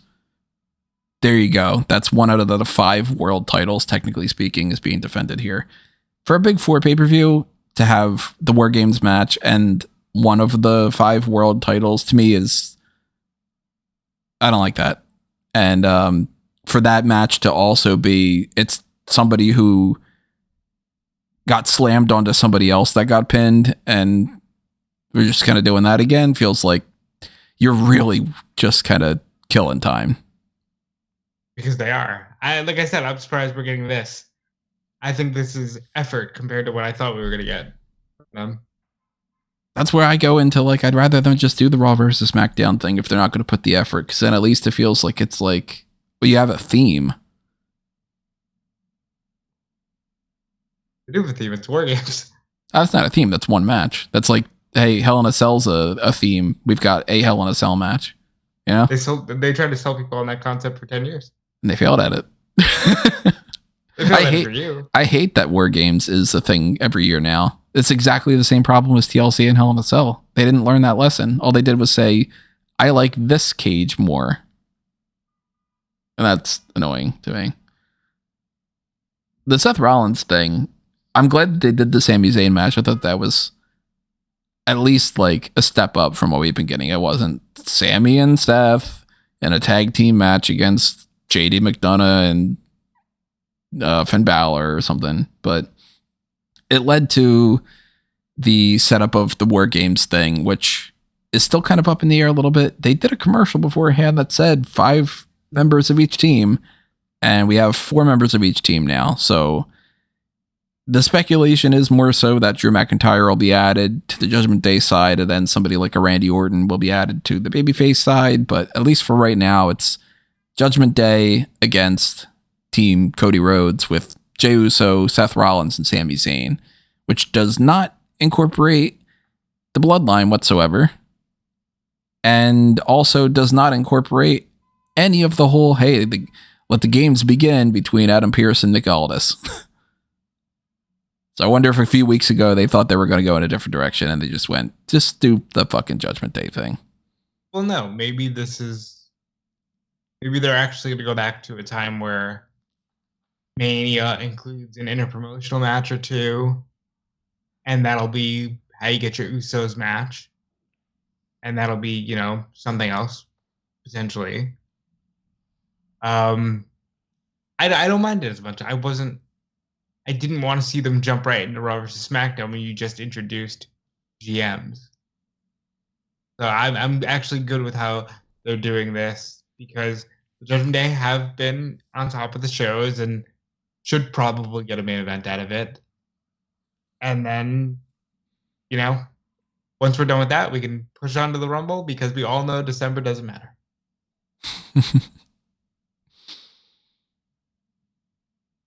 how you feeling about the way that Survivor Series is shaping up, Callum? You think that this is looking like a good show, bad show? Don't care one way or another? I mean, I don't really care in the most part, but I think it's a better decision for them to go with the War Games thing. I mean, that's the feud they've been building up for the last 6+ months. So yeah, it's probably good to blow it off in the War Games match. I've never really subscribed to the idea of you need to have world champions on every big show. It's just it doesn't really matter. Like, we knew Roman was going to be on, so, and at the end of the day, he'd just be facing someone who didn't matter in the grand scheme of things. And Rhea Ripley's going to face Zoe Stark. As I say, if the match is good, then it's fine. It's worth watching. But because we all know that it's been installed until the match with Becky. So the alternative is, well, why don't we just do the Becky match now? And well, what do you do for WrestleMania then? So I think, I think Zoe Stark is probably one of the better options, just from a pure wrestling standpoint, to have a good match with Rhea Ripley. If they go with a women's War Games match, what do you guys think that they're going to do before they potentially do anything tonight on SmackDown? So on one side, you'd imagine, because it'd be a SmackDown match now, so it would be Io, Bayley, Kyrie, and I mean, I don't know how far Dakota is in her recovery. I don't know whether she would be able to wrestle. If Dakota is declared healthy enough to wrestle, then she'd be added to it. If not, then I'd probably say you just add Asuka to it. And just firmly set yourself, okay, this is the new faction. It's going to be all these people, and Bayley's going to eventually get kicked out by this new triad. And then on the other side of the baby faces would be probably Bianca, Charlotte, Shotzi, and someone. Again, they're not really closely enough following the women's division SmackDown to know who's getting pushed or who's looking in a decent shape or not. Not totally sold on Shotzi. I mean, she is teaming with Charlotte, but and she is wrestling she has wrestled a lot with Bayley and the other members of Damage that Control. is true. They did do the whole head shaving thing, but it feels like they kind of got that. But yeah, I guess when you put it that way, it could end up being, I think, Shotzi, Asuka, Bianca, Charlotte against Damage Control and Kyrie, with the constant I don't know, is Bayley on the outs here? Because Io's clearly the one in control of the Kyrie situation. You go down that route and have Asuka turn on the babyface team to win, to help the heels win. I'm in a even lesser, I'm in a more pessimistic version of that than you guys are even. I think if we get an announcement of a War Games match, if it's 5-on-5, then that changes something too, because it's weird that they put that promo out there saying it's 5-on-5 right before making it a 4-on-4.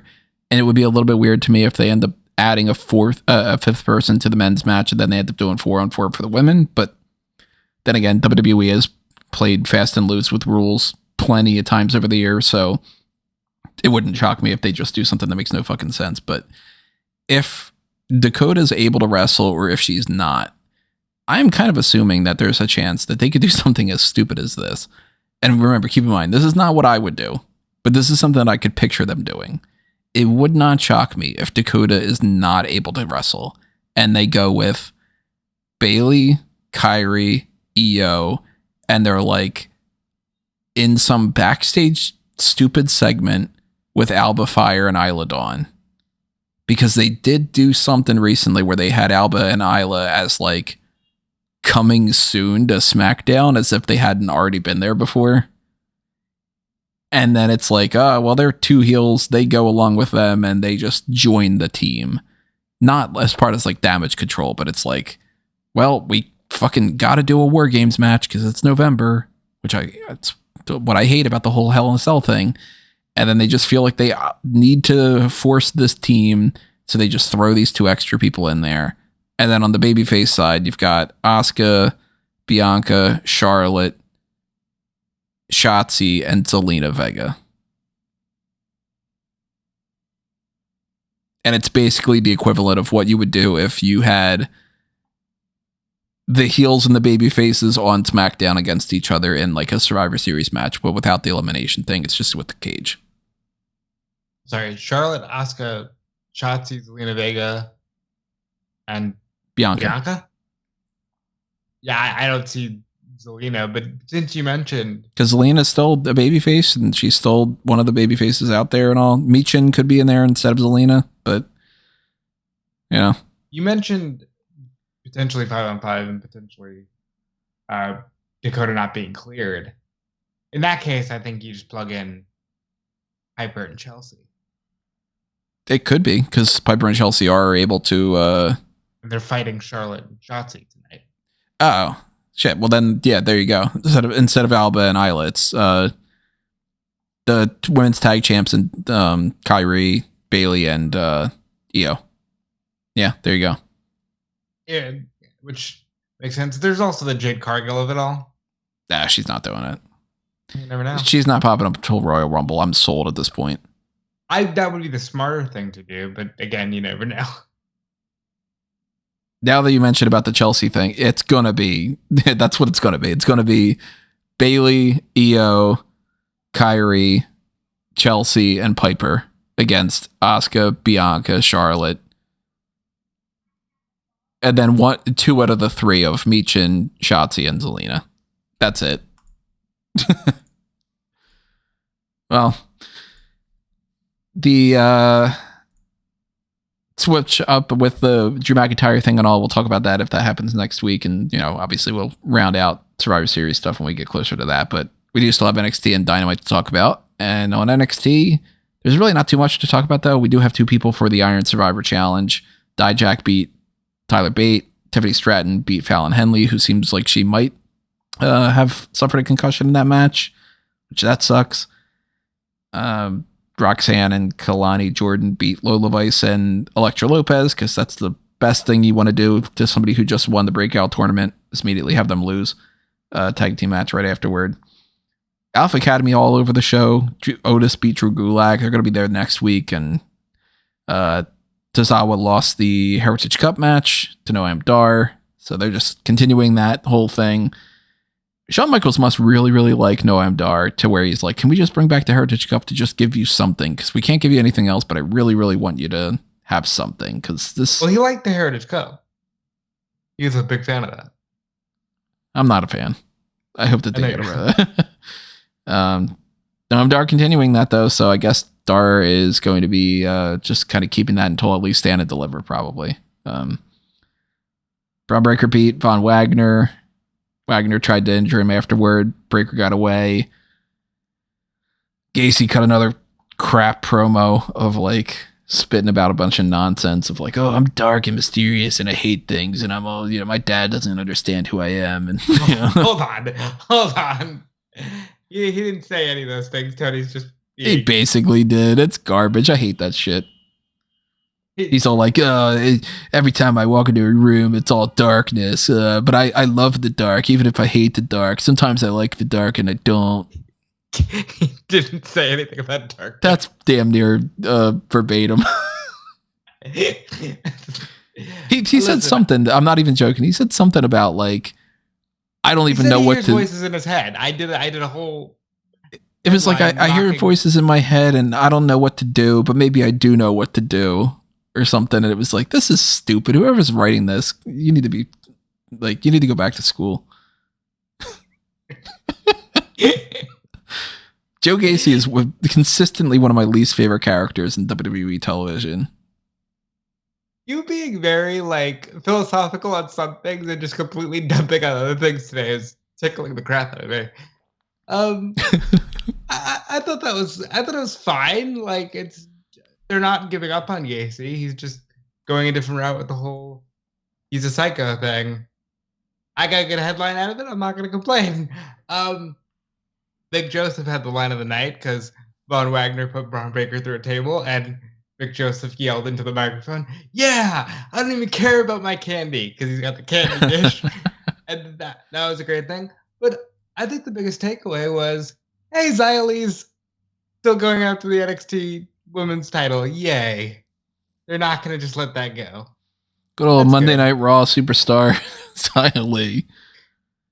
Remember that? Remember that? And there's the Boa stuff.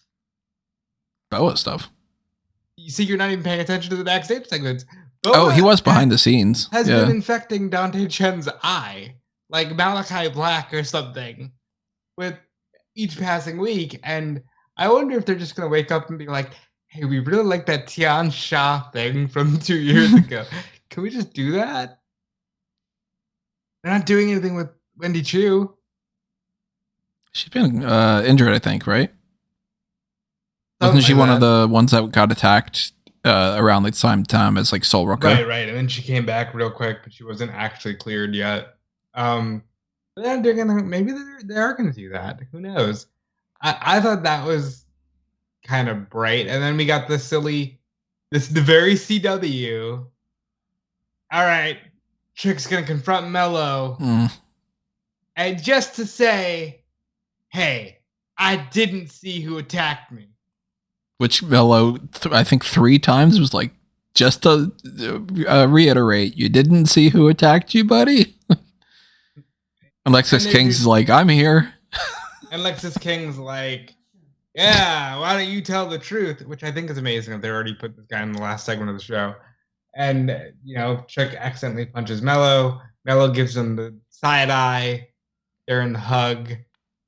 And the funny thing about all that to me is, man, if you didn't see who attacked you, and you are claiming that you're innocent. By the way, Mello stole the whole thing with a tweet where he posted a picture of OJ finding out he was innocent, which is amazing. Why are you doing this? Like, why can't you just say, hey, I didn't see who attacked me? It's the same thing like, you let me finish. I don't think you can beat him. I know you can. Yeah, it's really shitty. Why are you doing that shit with these two? Coming soon to the CW network. That's exactly what it is. I like that. And outside of that, there was a nice segment where Tiffany Stratton and Kiana James got along, and Tiffany said, I don't hate her. So maybe they're going to go in a tag team route with those two. Maybe Dusty Rhodes Tag Team Classic in the future. It's true that it's coming. At some point, we still don't know when. They haven't even started the men's breakout tournament. That's got to happen in between. You're missing out on this. I didn't hate NXT, is what I'm saying. I watched it late. I skipped forward through some of the matches and stuff, so I can't really talk about whether the matches were good and all. But I thought that this was just a funny episode in that regard. Like, just kind of a mess. I also skipped through a lot of Dynamite this week, but there are some important things to talk about there too. One of the major things that happened on here: Samoa Joe beats Keith Lee to retain the ROH World Television Championship.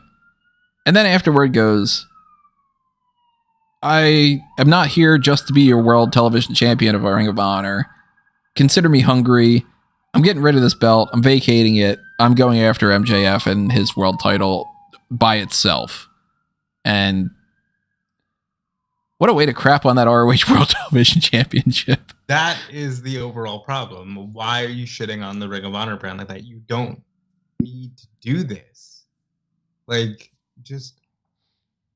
It wouldn't even sound as bad if he didn't say, I didn't come here just to be the champ. If they get that line out and he just says, when you have a championship, you become complacent, and I have a championship right now, but there's another championship I want, and I'm going to be somebody without a title and whatever. As long as that wouldn't look great either, but the line about, I didn't come here to just hold this fucking piece of shit title, like, that really stood out to me. It's just like, damn, man, just merge the World Television title with the pure title or something. No, that's not the solution. The solution is care more about Ring of Honor. You shouldn't have fucking bothered to buy it. Like, I don't know. Callum, I'm sure you have thoughts. I've talked enough about Ring of Honor this week that I'd like to hear someone else's perspective on it. I think that it's too harsh of a a view on this. I think that they definitely could have explained it better or had a better promo to determine the reason why he's vacating the title. I kind of would have gone with the explanation that he's already challenged MJF for the World Championship and he failed to get the victory. And so he can't afford to be distracted having to defend this title anymore. So they said, if I want to be fully focused on my goal, which is to become the AEW World Champion, then I need to relinquish this championship and set all my attentions to the AEW World title instead. If you describe it like that, then it makes a bit more sense. And overall, I think that even if it's a bit more of a like an odd move, I think it's an odd move for an overall positive because it means that this television title is now available to be moving on to Ring of Honor again and be part of the Ring of Honor shows moving forward, rather than being attached to someone who's very heavily involved in like one of the main storylines in AEW right now. I agree, as long as they keep it on a Ring of Honor person. They don't move somebody else who's kind of doing mid-card stuff in AEW and say, here, hold the Ring of Honor TV title. I just don't like that they're not doing more for ROH. Ring of Honor's been so much better the last month or two. What'd you say? Ring of Honor's been so much better the last month or two. I agree with that. I think they're making overall positive steps, but the key parts of the show are still largely happening on the AEW programming, with the exception of Athena's stuff. And that's frustrating. I think the issue is that essentially it needs to happen over a gradual process, but eventually Ring of Honor needs to become the kind of a feeder territory for it and not have as many people that feature on AEW appearing on it. It needs to be a bit more of a clear divide between the two brands, or be just like more of the lesser people on AEW who would potentially lose more often on Dynamite or Collision or anything like that would appear on Ring of Honor to get a few victories against primarily local talent, turn it into just a more interesting version of Dark Elevation with actual title belts attached to it. But I agree. But yeah, that's kind of the direction they need to go with. But they need to then move a lot of the people, because a lot of their champions right now are people that are prominent fixtures on AEW. You've got, like, let's say, Eddie Kingston, and MJF's one half of the tag team champions, and Athena probably should be on Dynamite and doing stuff there right now, rather than being kind of quartered into Ring of Honor, but she's one of the cornerstones of that brand right now. So realistically, they should start moving a lot of people over, but that's again, it's kind of like an issue with having too many people that they want to have feature on both shows.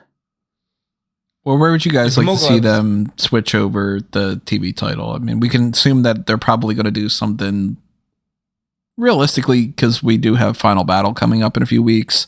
They'll probably do like maybe a tournament leading up to the finals, declaring the champions there, or, you know, kind of doing something there. Realistically, Mark Briscoe should be the next television champion, probably. Yes. I agree. Mark Briscoe should be the next TV champion. He should anchor Ring of Honor and focus on that for a little while. Shane Taylor's another good option. Dalton Castle's a good option.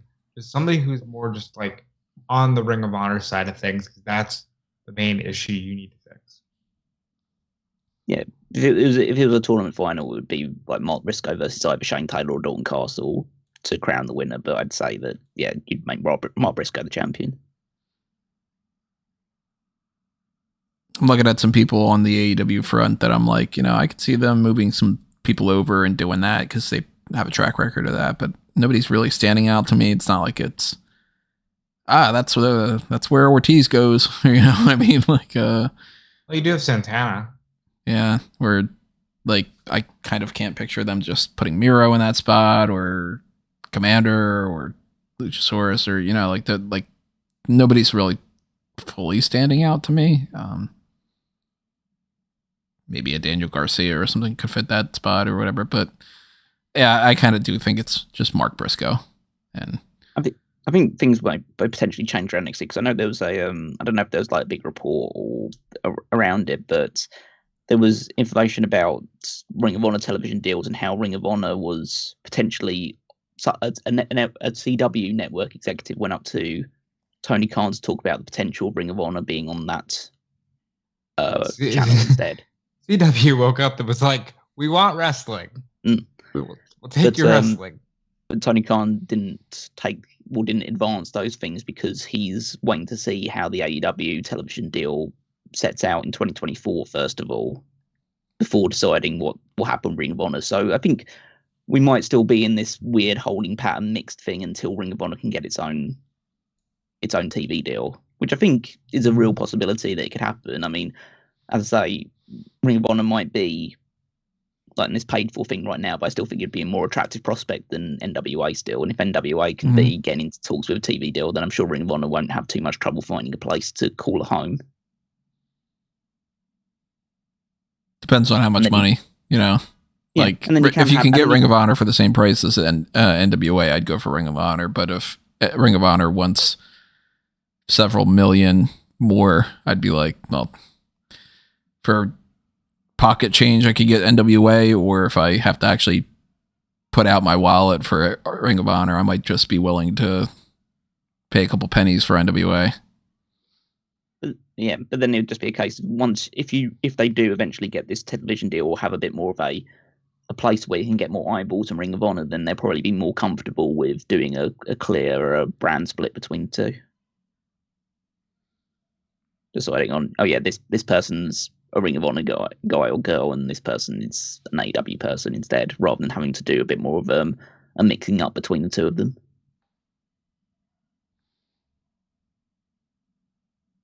It's one of some of those other things that happen on Dynamite. Let me double check again real quick. We got Gun Club beat the shit out of Bollywood Boys in like 3 moves. Red Velvet returned, lost to Julia Hart. Jay White beat Mark Briscoe in the main event. So that, didn't have any kind of impact on the championship match, nor did the MJF versus Daniel Garcia match. Obviously Daniel Garcia wasn't going to win that championship, but there was always a chance that could be the case. That was kind of the selling point. I completely skipped that Sting and Darby Allin thing. I was like, I don't know who the hell these people are. It seems like a waste. We got more of the devil stuff, and I'm certainly buying more into the idea that could be Britt Baker and that mask. So the devil didn't actually appear on this show.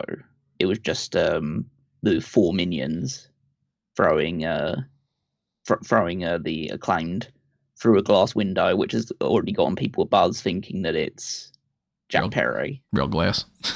Yeah, the real glass thing. The whole Crimea River stuff. I put it out there, and I think I've been consistent with this. I'd be really disappointed if it's Jack Perry. I don't think it is. And then there was a CM Punk, obviously taking every opportunity to get a little bit of buzz for himself. Put out an Instagram post today saying a picture of himself like covered in blood and saying that he danced with the devil himself or something like that. So he also replied to Grayson Waller, who directly referenced the pipe bomb and with the kissing emoji. So Punk is just continuing to be on the lips of everyone in and around wrestling. And that's why I think it's bullshit whenever anybody says, we don't want to see him. Everybody wants to see him because nobody shuts up about him. But yeah, so there's at least some advancement in it, which is good because there hadn't actually really been much like devil-related stuff since the attack on Jay White. So, but it was a means of taking out the Acclaimed, who were MJF's most recent friends and allies, and now he's kind of left with, well, if he's going to try and defend the Ring of Honor tag team titles against the Guns moving forward, then Samoa Joe's kind of his only option. And there was some more stuff with Wardlow, so I think we're heading towards some sort of really big multi-man match at if MJF of course retains against Jay White. I think we're heading towards some big multi-man match at World's End for the title. I can almost see some kind of really big, like 4, 5, 6-way match for the title, because MJF is just building up enemies constantly with Wardlow and Joe and Roderick Strong and whoever this devil is. there's a lot of different directions you could go with it. They've got Winners coming on the 13th of December. ROH Final Battle is on the 15th, but that shouldn't really have any factor into MJF other than maybe defending the ROH World Tag Team titles. The Holiday Bash, as far as I'm aware, has not been confirmed yet for any kind of time. It's usually around Christmas. I mean, at the end of the day, it's World's End is the right, because that's a Long Island thing. So yeah, so but if they wanted to do something like do Samoa Joe versus MJF at Winter is Coming and get it out of the way and do something else, like they could technically do that. I don't think that that's going to be the case. I think that they're keeping it all for World's End. But do we get a reveal before World's End? I think we could get that at Winter is Coming. I think they need to do more teasing it, because realistically, I think they've kind of, with a lot of things with AEW recently, they've kind of been a bit like lost sight with it, because you had the whole them attacking Jay White and setting across this whole who done it, is this MJF, is this someone else who's involved in it, and then they kind of just left it for a while, and Jay White was back almost immediately from the attack, so it didn't have any ramifications for him either, and now they're picking it back up again with this attack. So I think they need to do a bit more teasing and put a bit more emphasis on this than they currently have been before they go into a reveal. If you do it for a solid month and a half, then you're probably good. I mean, I'd like to see them pick up the pace a little bit and see something major develop at Full Gear, to where I at least take the hood off one of the minions. Which, by the way, one of them is clearly Wardlow. Nobody moves like Wardlow except for Wardlow, and Wardlow was definitely in the mix this time. But it's could be one of those things, though, that the people that are under the masks aren't actually the people that are doing this, because they might just be a case of, oh, this person isn't available right now, or this person is, or we just have these people around. Can you just fill in and put a mask on and do it? Like people that were in Retribution weren't the actual Retribution people until it was. Right, but I think, like, for example, like, nobody the size of Wardlow was in the first attack. But when you put someone the size and the specific movements of Wardlow, I think you're going... I'm not saying it wasn't Wardlow that was doing it. I'm just not saying that doesn't necessarily mean that Wardlow is one of the people. It just mean that they decided to put Wardlow in a mask and say, can you do this for us? Yeah, it's possibly an indicator that it's Wardlow, but it's not a guarantee. Yeah. I'd like a reveal sooner, though, because I think you got to keep this thing hot while you got it. I just don't know how exciting that would necessarily be, because we know that Wardlow hates MJF. He's trying to screw MJF. I don't think he's the devil. I just think he's definitely not the devil. Not that size. Not that size. Yeah. I mean, I could see this being one of those things where still the devil character is Adam Cole, and he goes with the whole, you and Wardlow were partners before, and you have, because they love this idea of the friendship thing. Yeah, that's and if it's thing. Like Roderick Strong and the Kingdom and whatever, it could be like, we also enlisted the help of Wardlow because he used to be a friend. He's proof that you do not have friends. Wardlow hates you, and he was one of your partners. Everybody hates you. Nobody's your actual friend. So I could see it being like Adam Cole, the Kingdom, and Wardlow. And Joe's just like on the side, you know? If it was like guns ahead to me right now, I'd say that Adam Cole is the devil out of every possible option, but we'll wait and see. Gun to my head, I'm saying Adam Cole, and if they want to reveal before he can physically go, it's Britt. Could be both. Just like how you know, they're both in on it. There doesn't need to be necessarily one devil. It's just like, this one day you were under the mask and I was right. But I think if you run the risk, if you make it too convoluted, of people not taking it. You know what I mean? Like, I mean, it would have to be basically Adam Cole is doing that, but he got Britt Baker to put it on. Like, you know. He's pulling the strings, but she's there, the physical aspect for it. So kind of like the old like switcheroo where Bruce Wayne has to be at like an event and they want Batman to be there. So they have like Clark put on the Batman costume and it's like, see, Batman's here and Bruce Wayne's here, that kind of thing. Which, by the way, if you like, DC versus Marvel Survivor Series coming up. And it could be quite funny if it is Britt Baker, but then Adam Cole still tries to feign innocence. Yeah. That like Britt's just doing this. Like, I don't know why Britt's doing this. Maybe just like you tell the story of like Britt just hates MJF because Adam's spending a lot of time with him, or like he feels like the friendship with MJF is diluting Cole's focus on being the world champion, which is what he should be doing. She's like, this whole time you keep arguing about Raji and Max. I'm your best friend. Mm-hmm. But the other things that were on Dynamite of note were so there was a backstage interview with Chris Jericho and Kenny Omega with the Young Bucks interrupted. And so continuing what was on from last week, which is the fact they don't like that Kenny is hanging out with Chris Jericho and teaming with him now. All whiny. Yeah, you're our friend, man. Golden Jets, fuck you. So they've challenged them for a match at Full Gear, and it will be the Young Bucks number one contendership, or at least title opportunity for the tag team titles will be up for grabs. And on the other side, if the Bucks win, then Jericho and Omega can't team up anymore. So I think that's the match for Full Gear. That could be quite interesting. I mean, pretty much every indication I've had is when you have Kenny Omega plus partner versus the Young Bucks in a tag match, it's usually very good. So this will just be the latest iteration of that with Jericho. And then the other point of note was the debut of Mariah May in AEW, which was in a backstage vignette or segment with RJ City announcing that she'd signed with AEW. And she immediately pivoted herself to saying that she's a big fan of Tony Storm, which means that is a faction about to develop, probably off the backs of Full Gear, when she, in all likelihood, helps Tony Storm win the women's championship from Hikaru Shida. Would this make Tony a 3 or 4-time champion? 3-time. I like this. I like the development of Mariah May. I think her saying that, I went to Stardom because Tony went to Stardom, and I'm just doing everything Tony does because Tony's great. It works. Oh, thank you. Picked up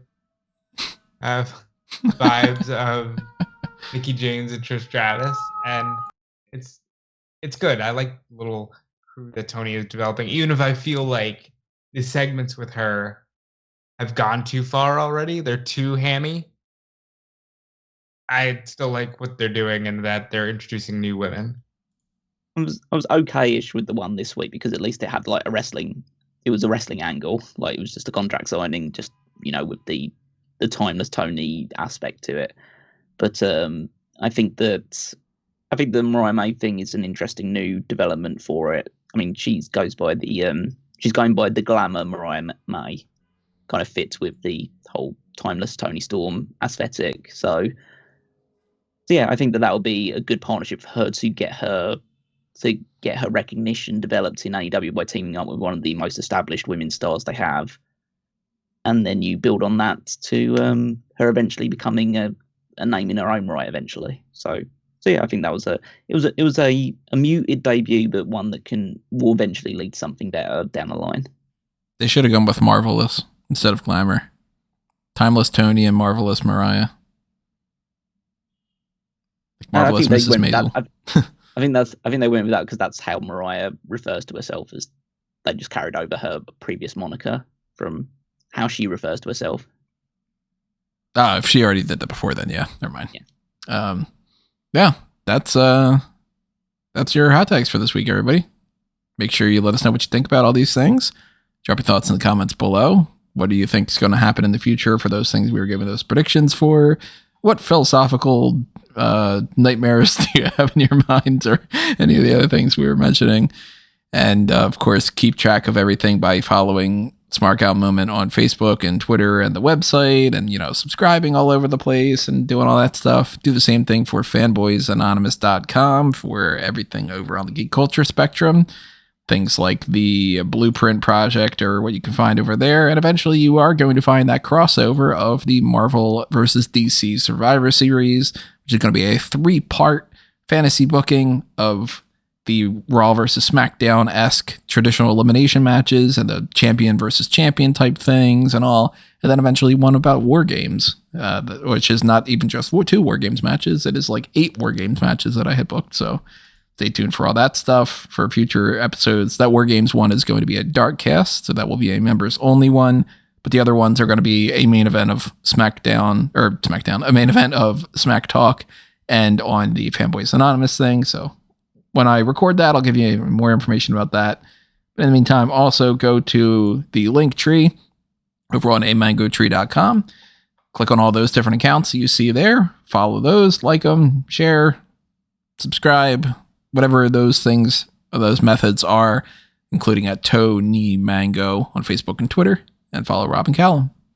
Yep. Follow me over at Dude Felice. Follow my work on Fightful. Follow my work on WrestleZone. Check out the podcast that Tony and I did, the Darkcast. It was very silly. It was a lot of fun. Check out the Shockmaster stuff. DudeFelice.com, forever coming soon. And yeah, here's Callum. Yep, you can follow me on Twitter at Wigmeister14. Check out the Power Rankings every Saturday on smarkmoment.com, where I rank the WWE superstars based on their previous week's results. And then you can check out the Fantasy League over at www.fantasyleague.com and just clicking over to the Fantasy League section over on smarkmoment.com. See how our teams are all performing and who's picked up who and how things are developed in the previous weeks as we head towards WrestleMania. Which we gotta sit down at some point probably this weekend and do some more trades and stuff. I don't remember where we left off. We can handle that in a little bit. Yeah. But at least as far as this episode, that is going to do us in. Thank you for listening. Thank you for your comments. If you didn't leave one, do it now, or else I'm going to feel bad that I thanked you for that. Don't make me feel bad. Hit the like button on this video as well, and we will see you next time with the Darkcast over on there, and then eventually next week with the AEW Full Gear pay-per-view point predictions. Coming back around to that, to the post-show after that event, and so on and so forth. Adios for now, though, everybody. This has been another Smark Out moment, and we are being counted out.